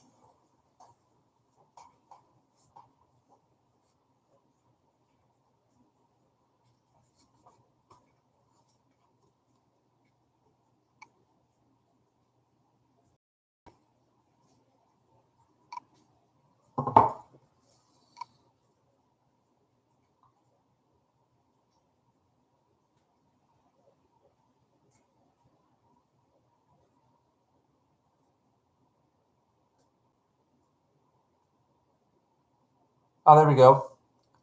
Got you, Robert.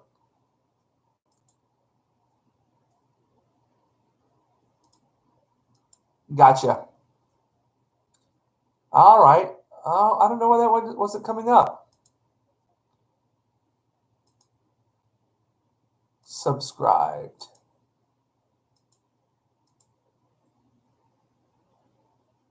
So I'll put this out in the chat. Is that okay if I put it out in the chat? I know you don't have any content yet, but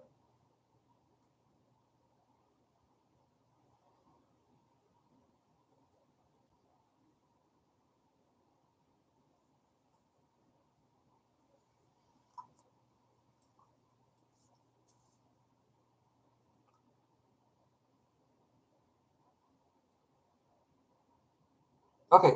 Let me throw it out here.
So there's a link for Robert's channel there. Cold Era now.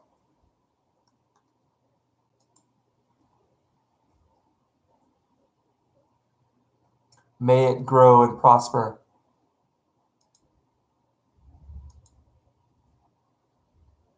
No problem, man. My pleasure.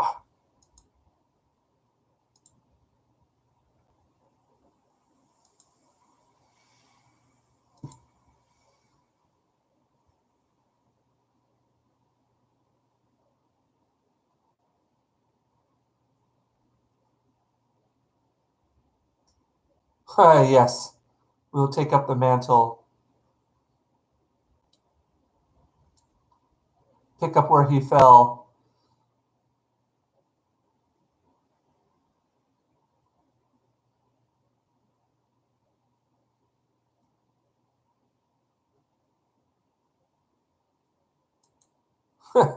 It's weird, but by the end of that, by the end of that show, I was rooting for them. I was like, oh man, please let these guys win. Now that I think back, yeah, definitely. I was not feeling it at all for like,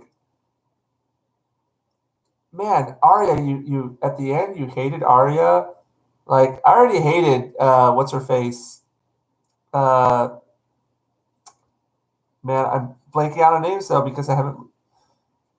Um, Arya's sister. What's Arya's sister's name? Oh my gosh, how am I forgetting it? It's too late. What was her name? Oh, this is horrible. What's probably because I don't care anymore that I've forgotten it. Sansa, thank you, man. Oh, jeez. Yeah. By the end of it, man, oh my gosh, I couldn't even stand to see her face. Sansa, man, what a poor excuse of characters they turned Jon and Tyrion into. Like, and Varys as well. Varys and Tyrion became idiots. Jon just became like a cuck. Oh, McQueen. Oh, McQueen. Here's a dragon. How are you going to fight it? I'm going to scream at it and hide behind a rock and then scream at it. What was the. Yeah. And I'll be honest, like for season 8, I actually enjoyed a lot of what was happening. I'll be honest, a lot of happened in the second episode of season 8, where it was a lot of talking, it was a lot of dialogue. Yeah, man, she was awesome. She was awesome. Us gingers, we were proud of her representation. Like the second episode of season 8 actually has some great parts to it.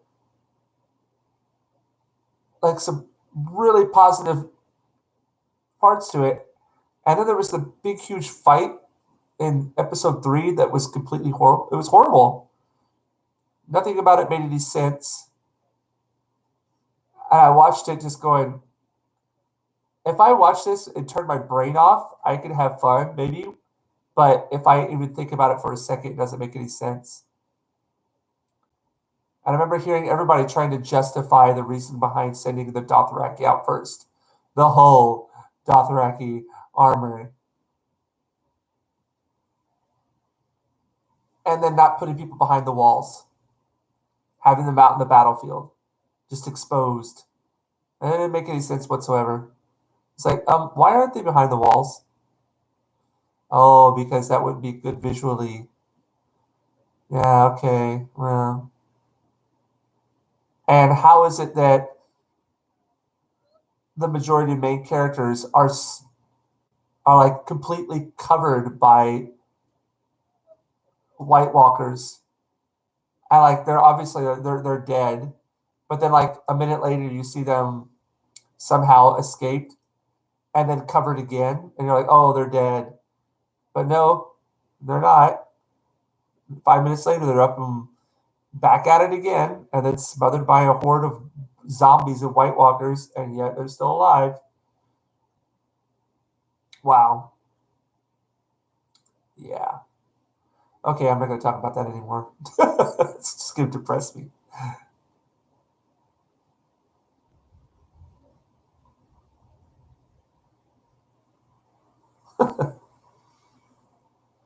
But yes, Jon did have a hot ginger.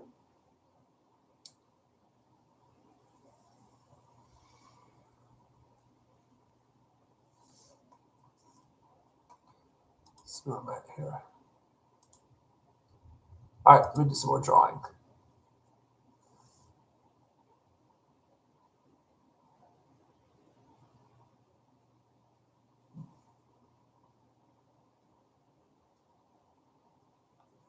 Right.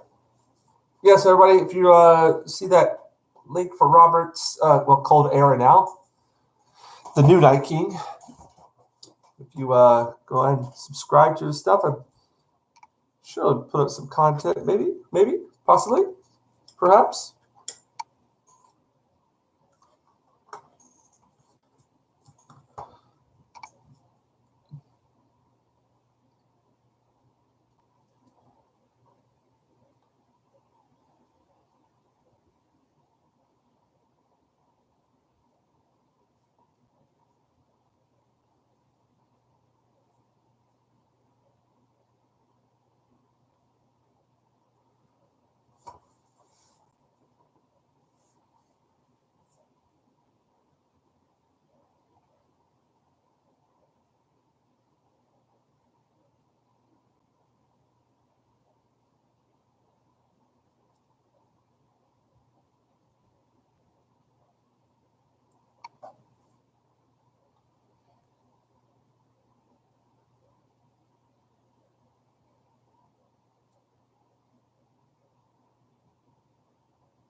love you so.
I'll carry you home.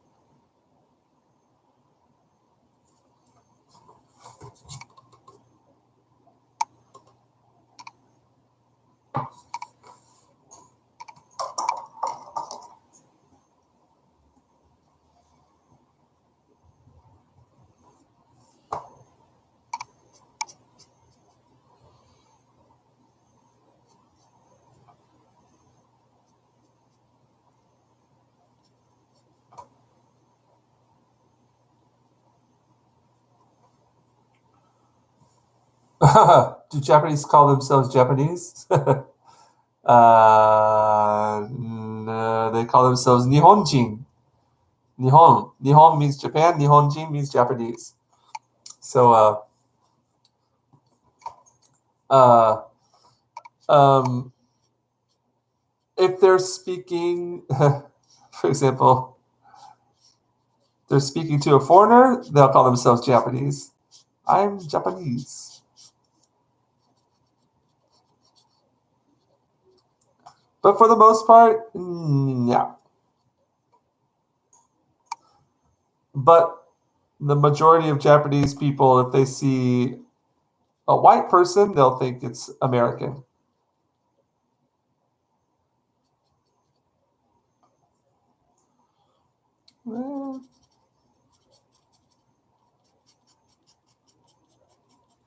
In my experience.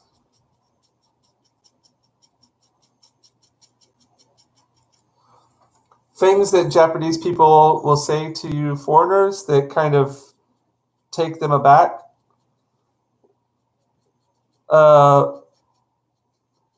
Like if you say just one word in Japanese, like if you say konnichiwa, oh man, your Japanese is really, really good. Okay.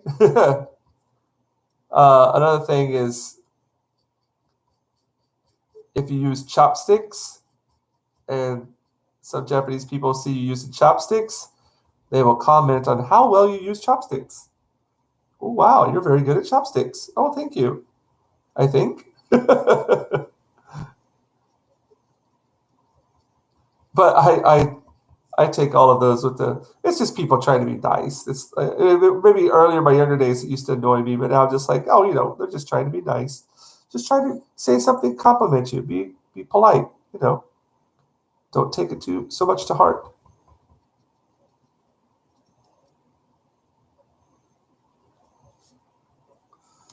Welcome to everyone out there watching, enjoying me doodling, because that's all I'm doing tonight is just doodling.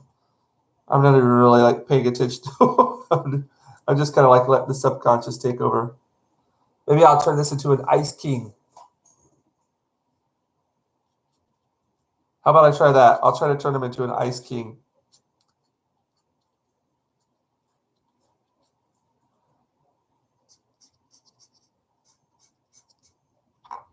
Whoops. That could have been dangerous.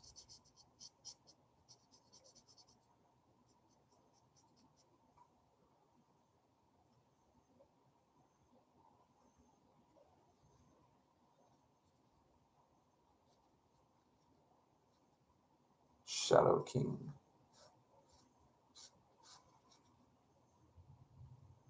Yeah, I kind of did go pretty dark with the shadows here. All right, we'll just do Shadow King then.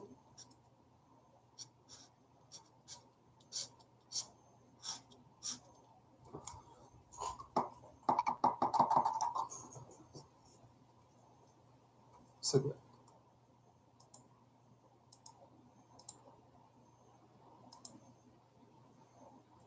Yes, exactly.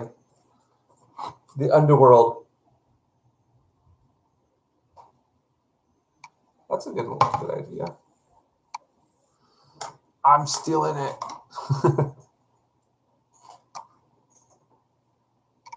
What do I got here?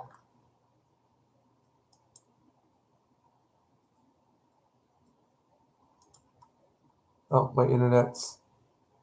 Uh-oh. Is my internet down? I think my internet's down because of the storm.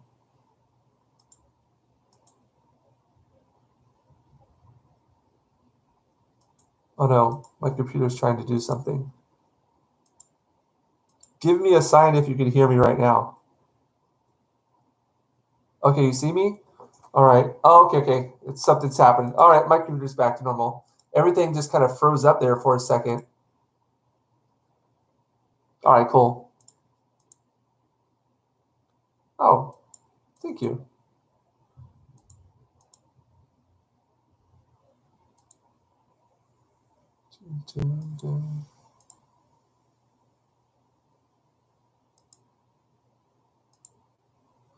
All right. All right, so let's make it the shadow world. The underworld. Oh, that's another TV show I enjoyed the first season of was Stranger Things. I enjoyed the first season. I wasn't a huge fan, but then the second season was like, eh? No, didn't get into the second season at all. Was there a third season? I don't even know.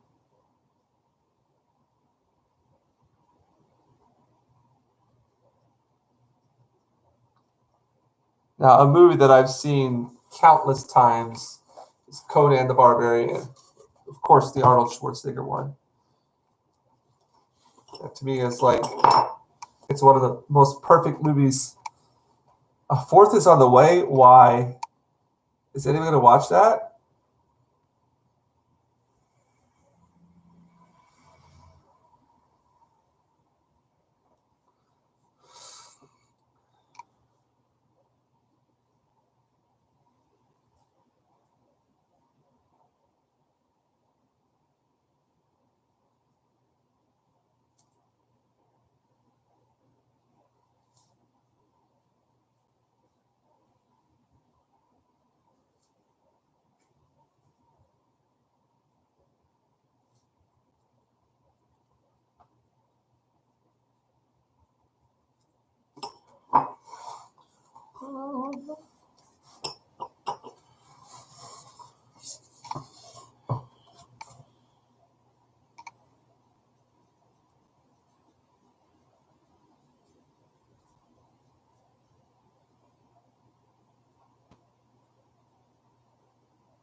Yeah, the second one, it just seemed really like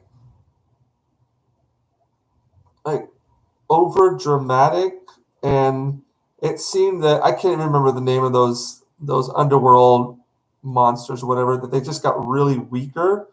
Like in the first season, there was just one, and it was so powerful that everybody had to use all of their, combined efforts just to take down one. But in the second season, all you had to turn around was point a pop gun at it and just shoot the pop gun, and it was falling on the ground. I was like, wow, there's no consistency here. They don't see threatening anymore. And whenever they don't see threatening anymore, then believe, I just don't believe the story anymore. It takes me out of the story. I'm very, I'm very picky like that. If one thing really takes me out of the story, it's hard to get back into that world.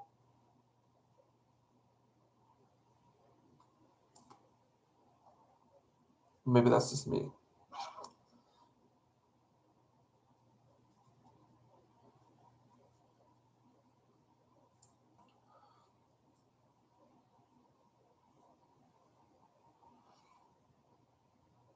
Am I sounding like a Debbie Downer? No, there are things out there that I enjoy. A lot of things that I enjoy. Like, yeah, Conan.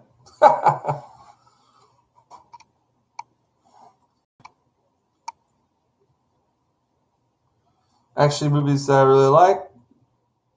Also, and sake. Yes, sake. Nihonshu. Uh, it's funny because many people refer to the thing that they drink as sake, but sake just means alcohol. Uh, the proper name for the sake that we drink, that Japanese are known for, is called Nihonshu, which basically means Japanese alcohol. And then in my area of the country, we're famous for our a thing called shochu, which is produced from potatoes. It's quite potent. And then if you go down to Okinawa, they have a thing called aomori. Wait. Vodka sake. Pretty much. Pretty much. And yeah, you have to mix it with water. A lot of people mix it with water here. They dilute it with water when they drink it, ice and water.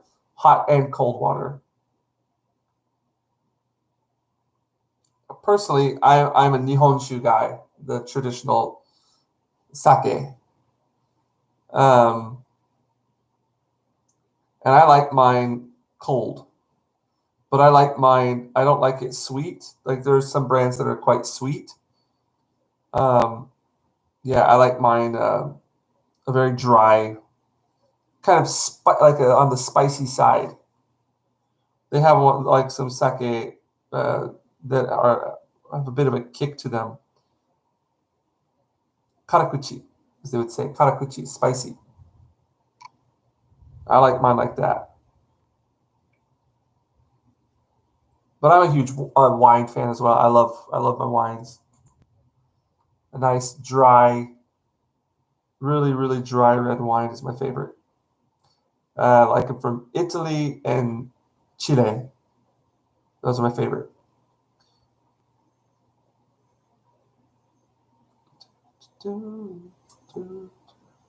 And my beers, dark. I like them dark.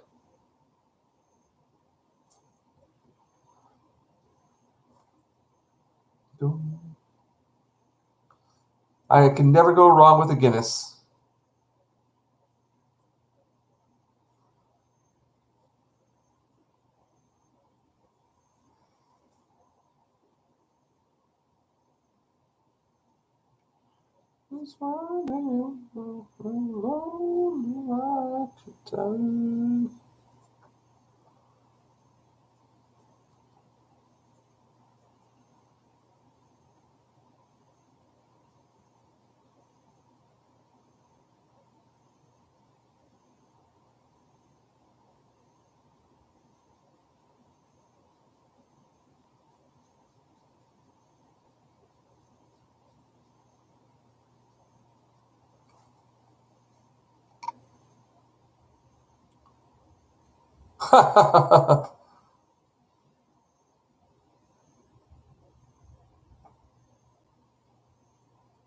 Well, then I don't know what they would label me.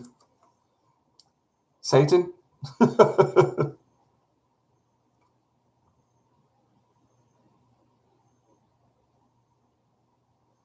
Equintua. Uh-oh. My power just almost went out. All the lights just flickered. We've got a huge storm outside right now. It's been rocking the house, man.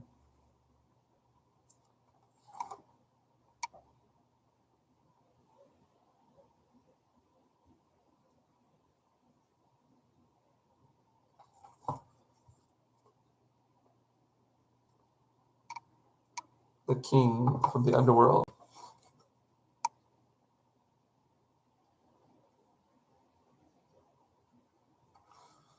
Yeah, it might be. Godzilla and Mothra are having a little bit of a battle outside.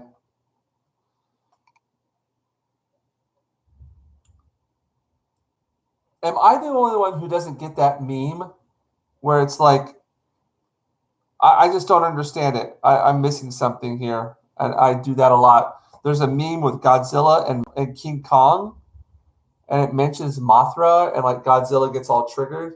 I don't know what that's about. I need somebody to explain that to me. Oh, I love somebody could find.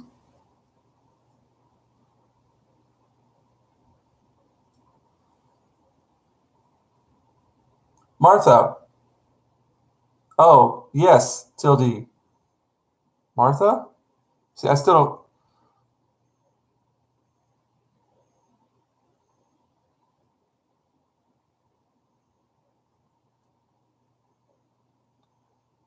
Like from the Brady Bunch? Brady Bunch? Martha?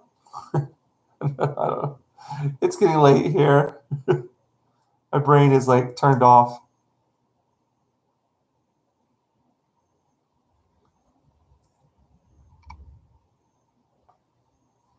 Oh, okay. See, yeah, another movie I did not watch, Batman versus Superman.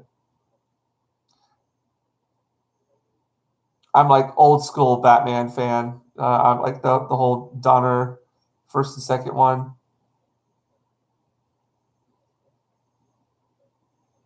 And I watched the first Henry Cavill Batman movie, and I just didn't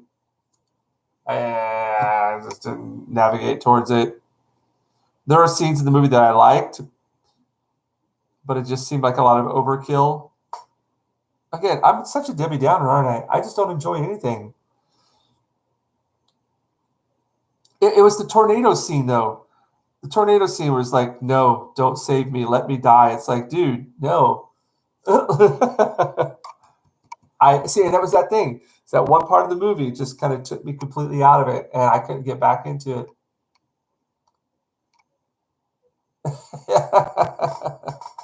As old boy would say, let it die if you have to. They should have let that Disney trilogy die. They should have never brought it to life in the first place. The fuck were they thinking of that movie? I'm not gonna get it. It's gonna just piss me off. Yes, I am snobby when it comes to entertainment. I know. But I have my guilty pleasures as well. I think maybe.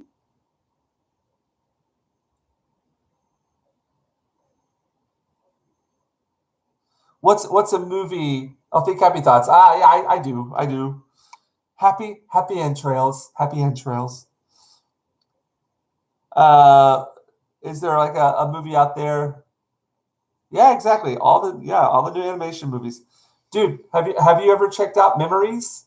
I know I keep on going on and on about this, but it's so amazing.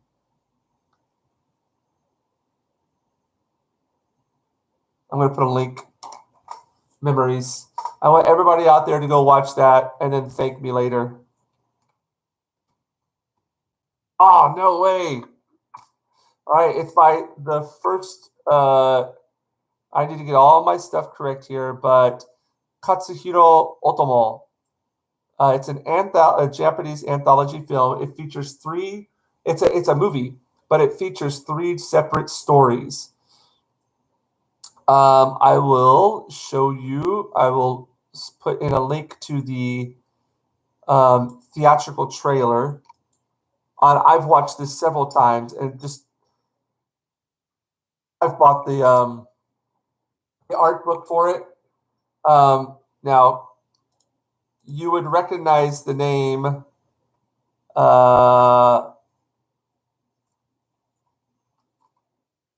Katsuhiro Otomo. You will recognize the name Katsuhiro Otomo because he was involved with Akira. Oh man, my internet's going really slow. He is Akira. He's the guy who made Akira. Akira. Um, and then so the Memories. I watched this back in college, and I saw it on the big screen. I was just it was amazing. So it's three separate stories, and it's funny because I think they're all really relevant to what's going on nowadays, especially the second story. It's all about a man-made virus that kind of gets loose. That's the second story. So the three separate stories. The first one's it's about Madame Butterfly. The second one's about a virus, and the third one's called Cannon Fodder. But yeah, just amazing animation, really cool stories, good music, just all around a masterpiece.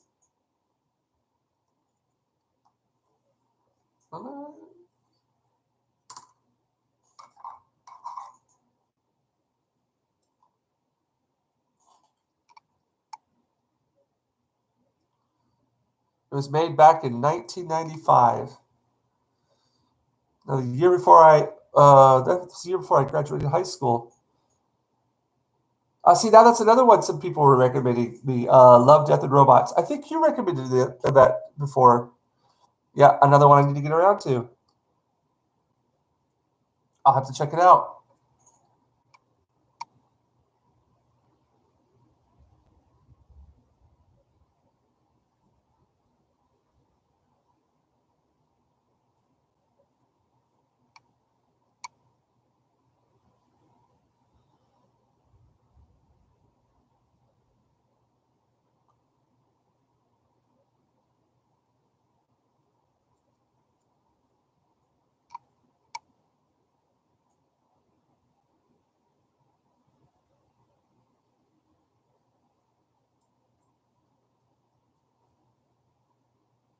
Oh, really? All right, I'm gonna have to check it out then. Yeah, I've heard more than one person mention that. Actually, I had a friend on Facebook that was recommending that to me.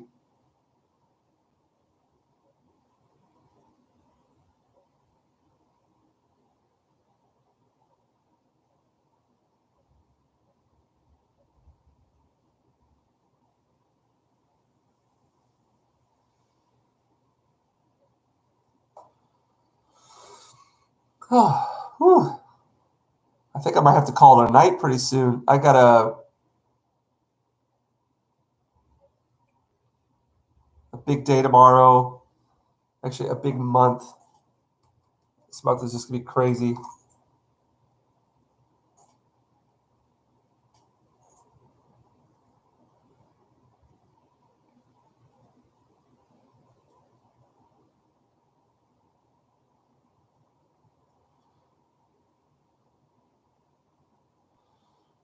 So much to do, so little time.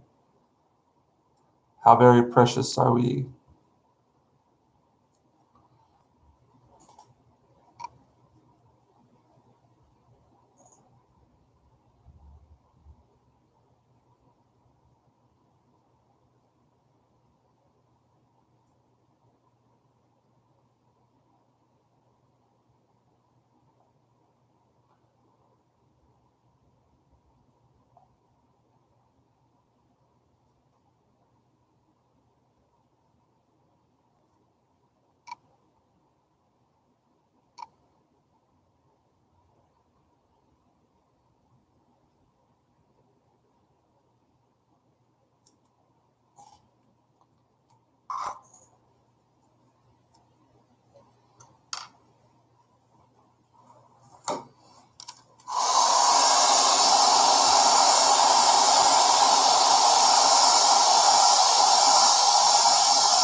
Yeah, this guy started dark.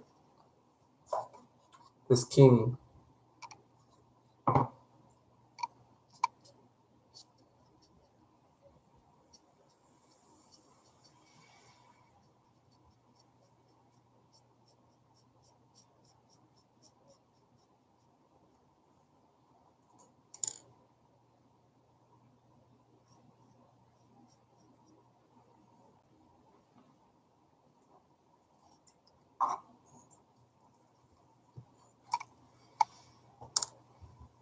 And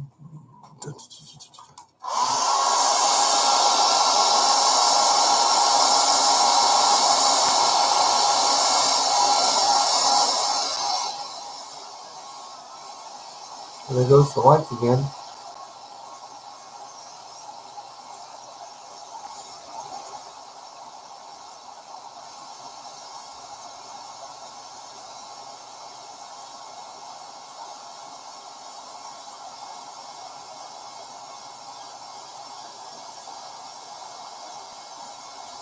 Igual dice.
Okay.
Welcome to everybody out there. I'm just doodling around tonight.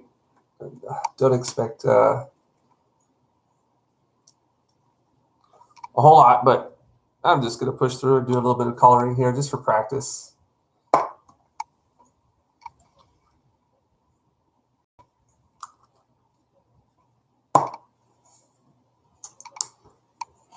Mhm.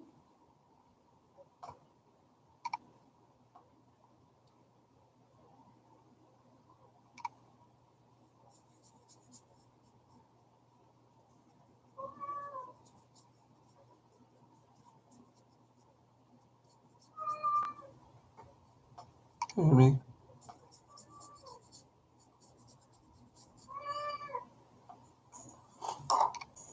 Hey. Hello. What's up?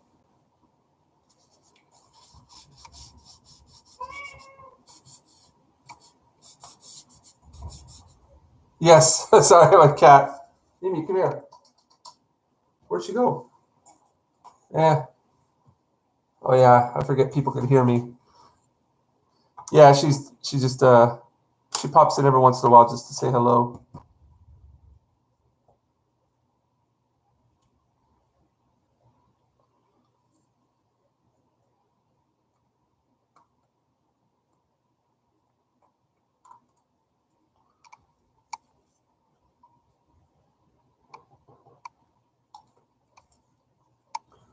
Her name is Mimi, which is Japanese for ear.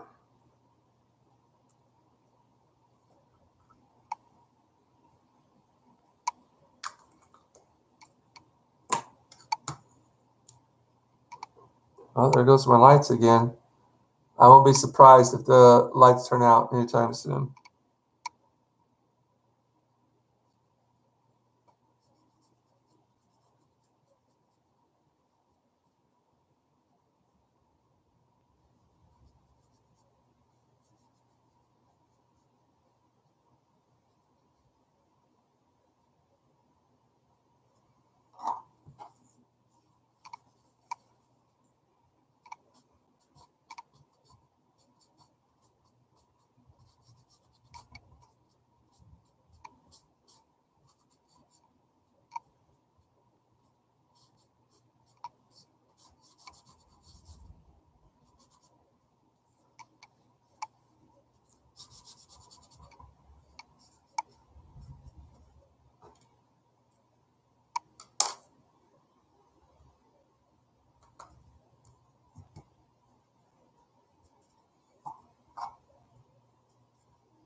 So this is like the dark underworld, so I'm taking all of my colors and mixing them with a drop of black. This carbon black.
Oh, thanks, Darius. What's up, bro? I'm just messing around here tonight. I just goofing around. I started to design, but halfway through just wasn't feeling it. Kind of decided to change course, and pretty much gonna call it a night here pretty soon. I got a big day tomorrow. But yeah, thanks for dropping by, man. Always appreciate it. Oh, you did? Cool.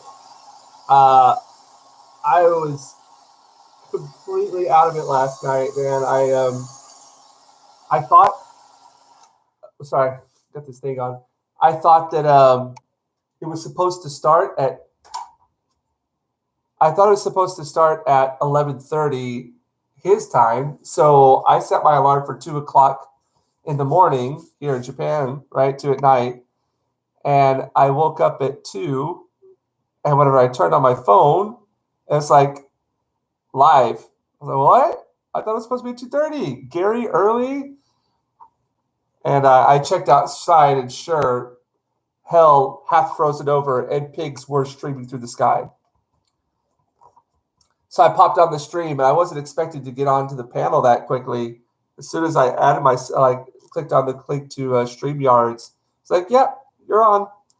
And I was like, uh-oh, I'm not ready to be on quite yet, but yeah, it's fun as always. So yeah, this is the Dark King and the Light, the Dark and the Light, I guess. It's not my greatest work at all, but I was just trying to play around with something that wasn't working, but tried to do something with it anyways. I don't want to be a complete failure, a complete waste of time.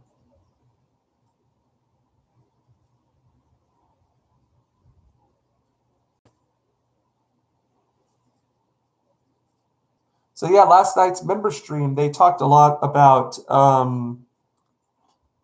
I believe a lot about Loki and just, the MCU in general. What else did they speak about? The Token Society, J.R. Tolkien.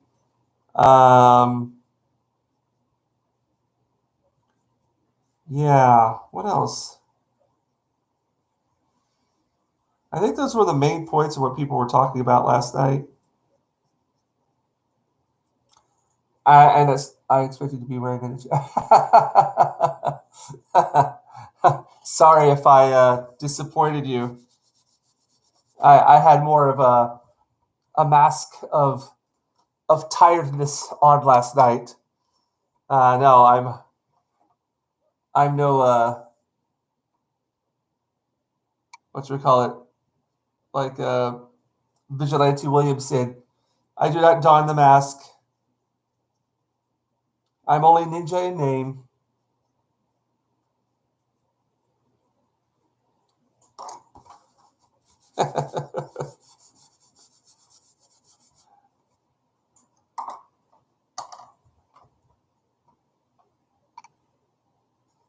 Yes, yeah, I drew my avatar like,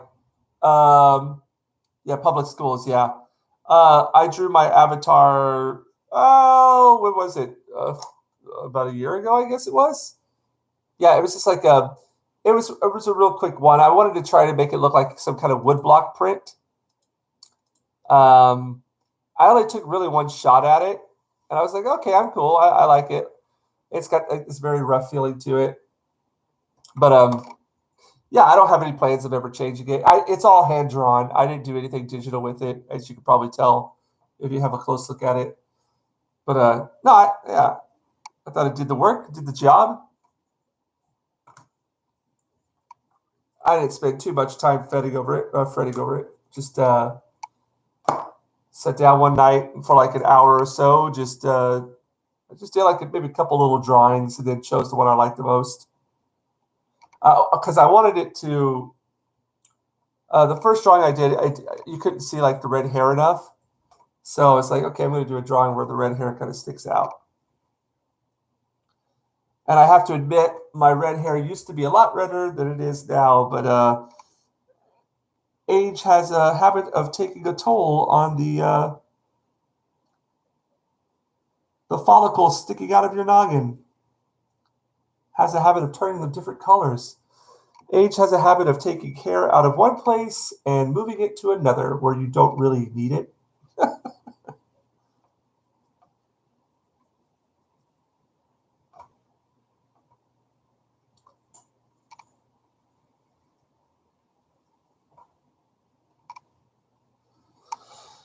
Yeah, that whole public school thing, man. Like, I don't know if anybody of you out there listening right now disagree or what have you, but it's just, dude, go to school to learn your basics. Um, Everything else, that's your parents, that's your family. That's not their responsibility to be teaching you about that. Like the way I learned is like teachers don't talk to you about their politics. Teachers, that's not their place. And even with my students ask me about my opinion on things, and I'll tell them like, well, I have an opinion, but that's just my opinion, and you have to do your own research. You have to find out for yourself. You have to discover what your opinion is. Raibo ato.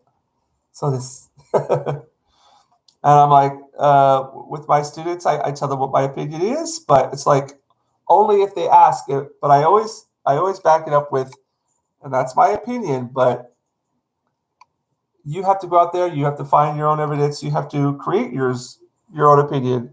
Just don't blindly believe what I say and take all of my what I'm going to say is gospel.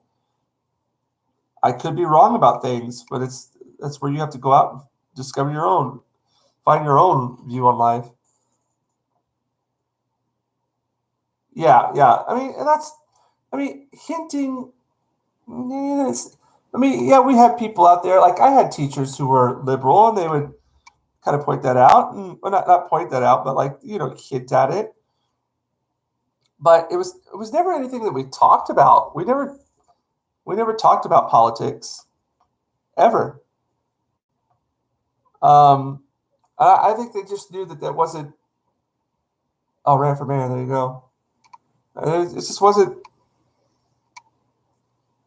It wasn't their place. Like it's like the teachers wouldn't come up to talk to us about God and stuff. It just wasn't there. That's not their responsibility. Now, if you want to sit down with a teacher and the student is very adamant about like wanting their opinion, I don't know. I mean, like if the student is in search of their opinion, then I don't see a problem with that because that's the student trying to form their own opinion by doing research, by investigating, and that is fine. It takes a lot of nerve for like a lot of balls by a student to go up to their teacher and ask them, what do they think? What is their idea opinion on this? But it should never be like you know preaching to the kids and telling them this is what's correct. This is what you must believe. And if I ever feel like I'm going too far with my students, I'll pull back. I'll just be like, "Hey, look, this is what. Yeah, I, I, I, I want you to go out there and find your own answers. But this is just, you ask me a question, I'm going to give you my answer." But I like to keep things like that out of the classroom as much as possible. It's just difficult whenever like so many people are bringing it into everything, like entertainment, your math class, your books you read, everything. Everything, every aspect of your life is just polluted with it. So you have no choice but to at least talk about it or be exposed to it.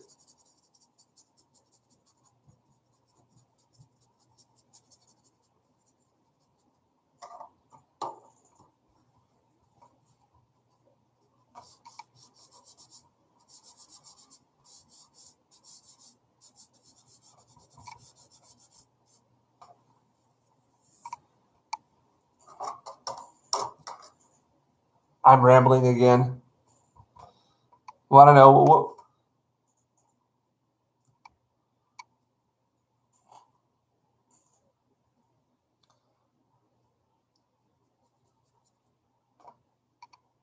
I just want everybody to get along.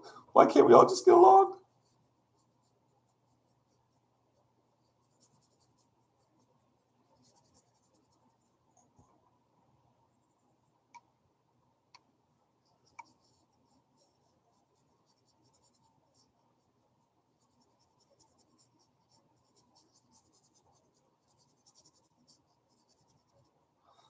Just want to let you guys know. Exactly.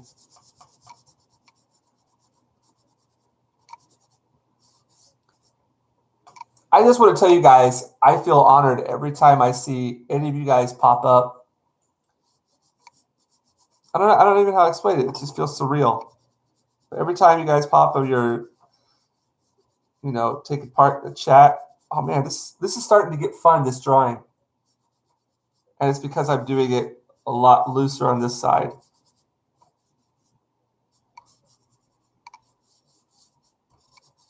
I know I should be going to bed right now, but it starts getting exciting. It's whenever I start doing these layers, I just do that from the beginning. That'd be nice.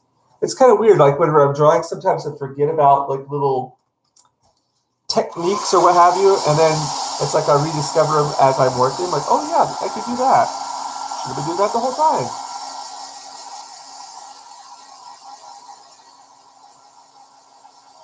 I think we're gonna call it a night on this one, though. Right? I feel like I'm just painting for painting's sake.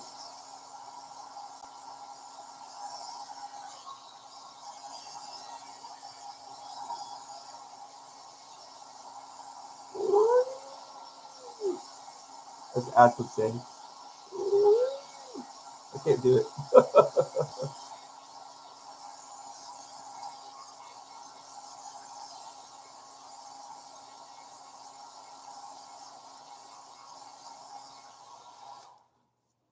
All right, I'm going to take the tape off of this. Just call it a night on this one.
All right, so I'm going to call it a night on this. So this is what it originally started to look like, right? And then, oh man, this is so dark. I can't get a good. Yeah, man. Time to call it a night. Yeah, there we go.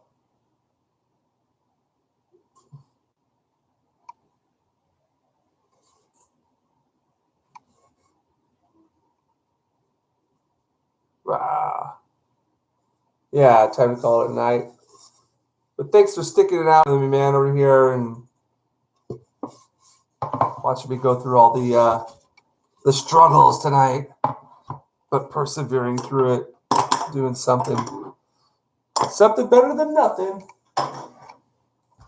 All right, let's see who showed up here tonight. Tildy and Nerdporial, Darius Munchausen, Robert, now known as Mr. Cold Era.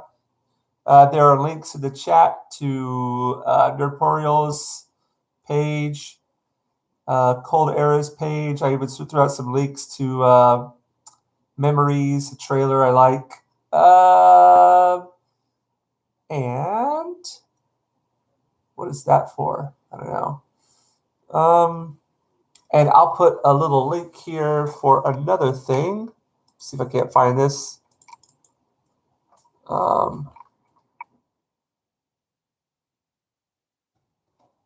Just for anybody who might be wondering, find their way over here. And maybe some people do watch this afterwards.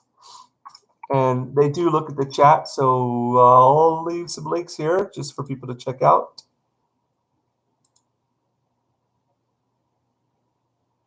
Oh.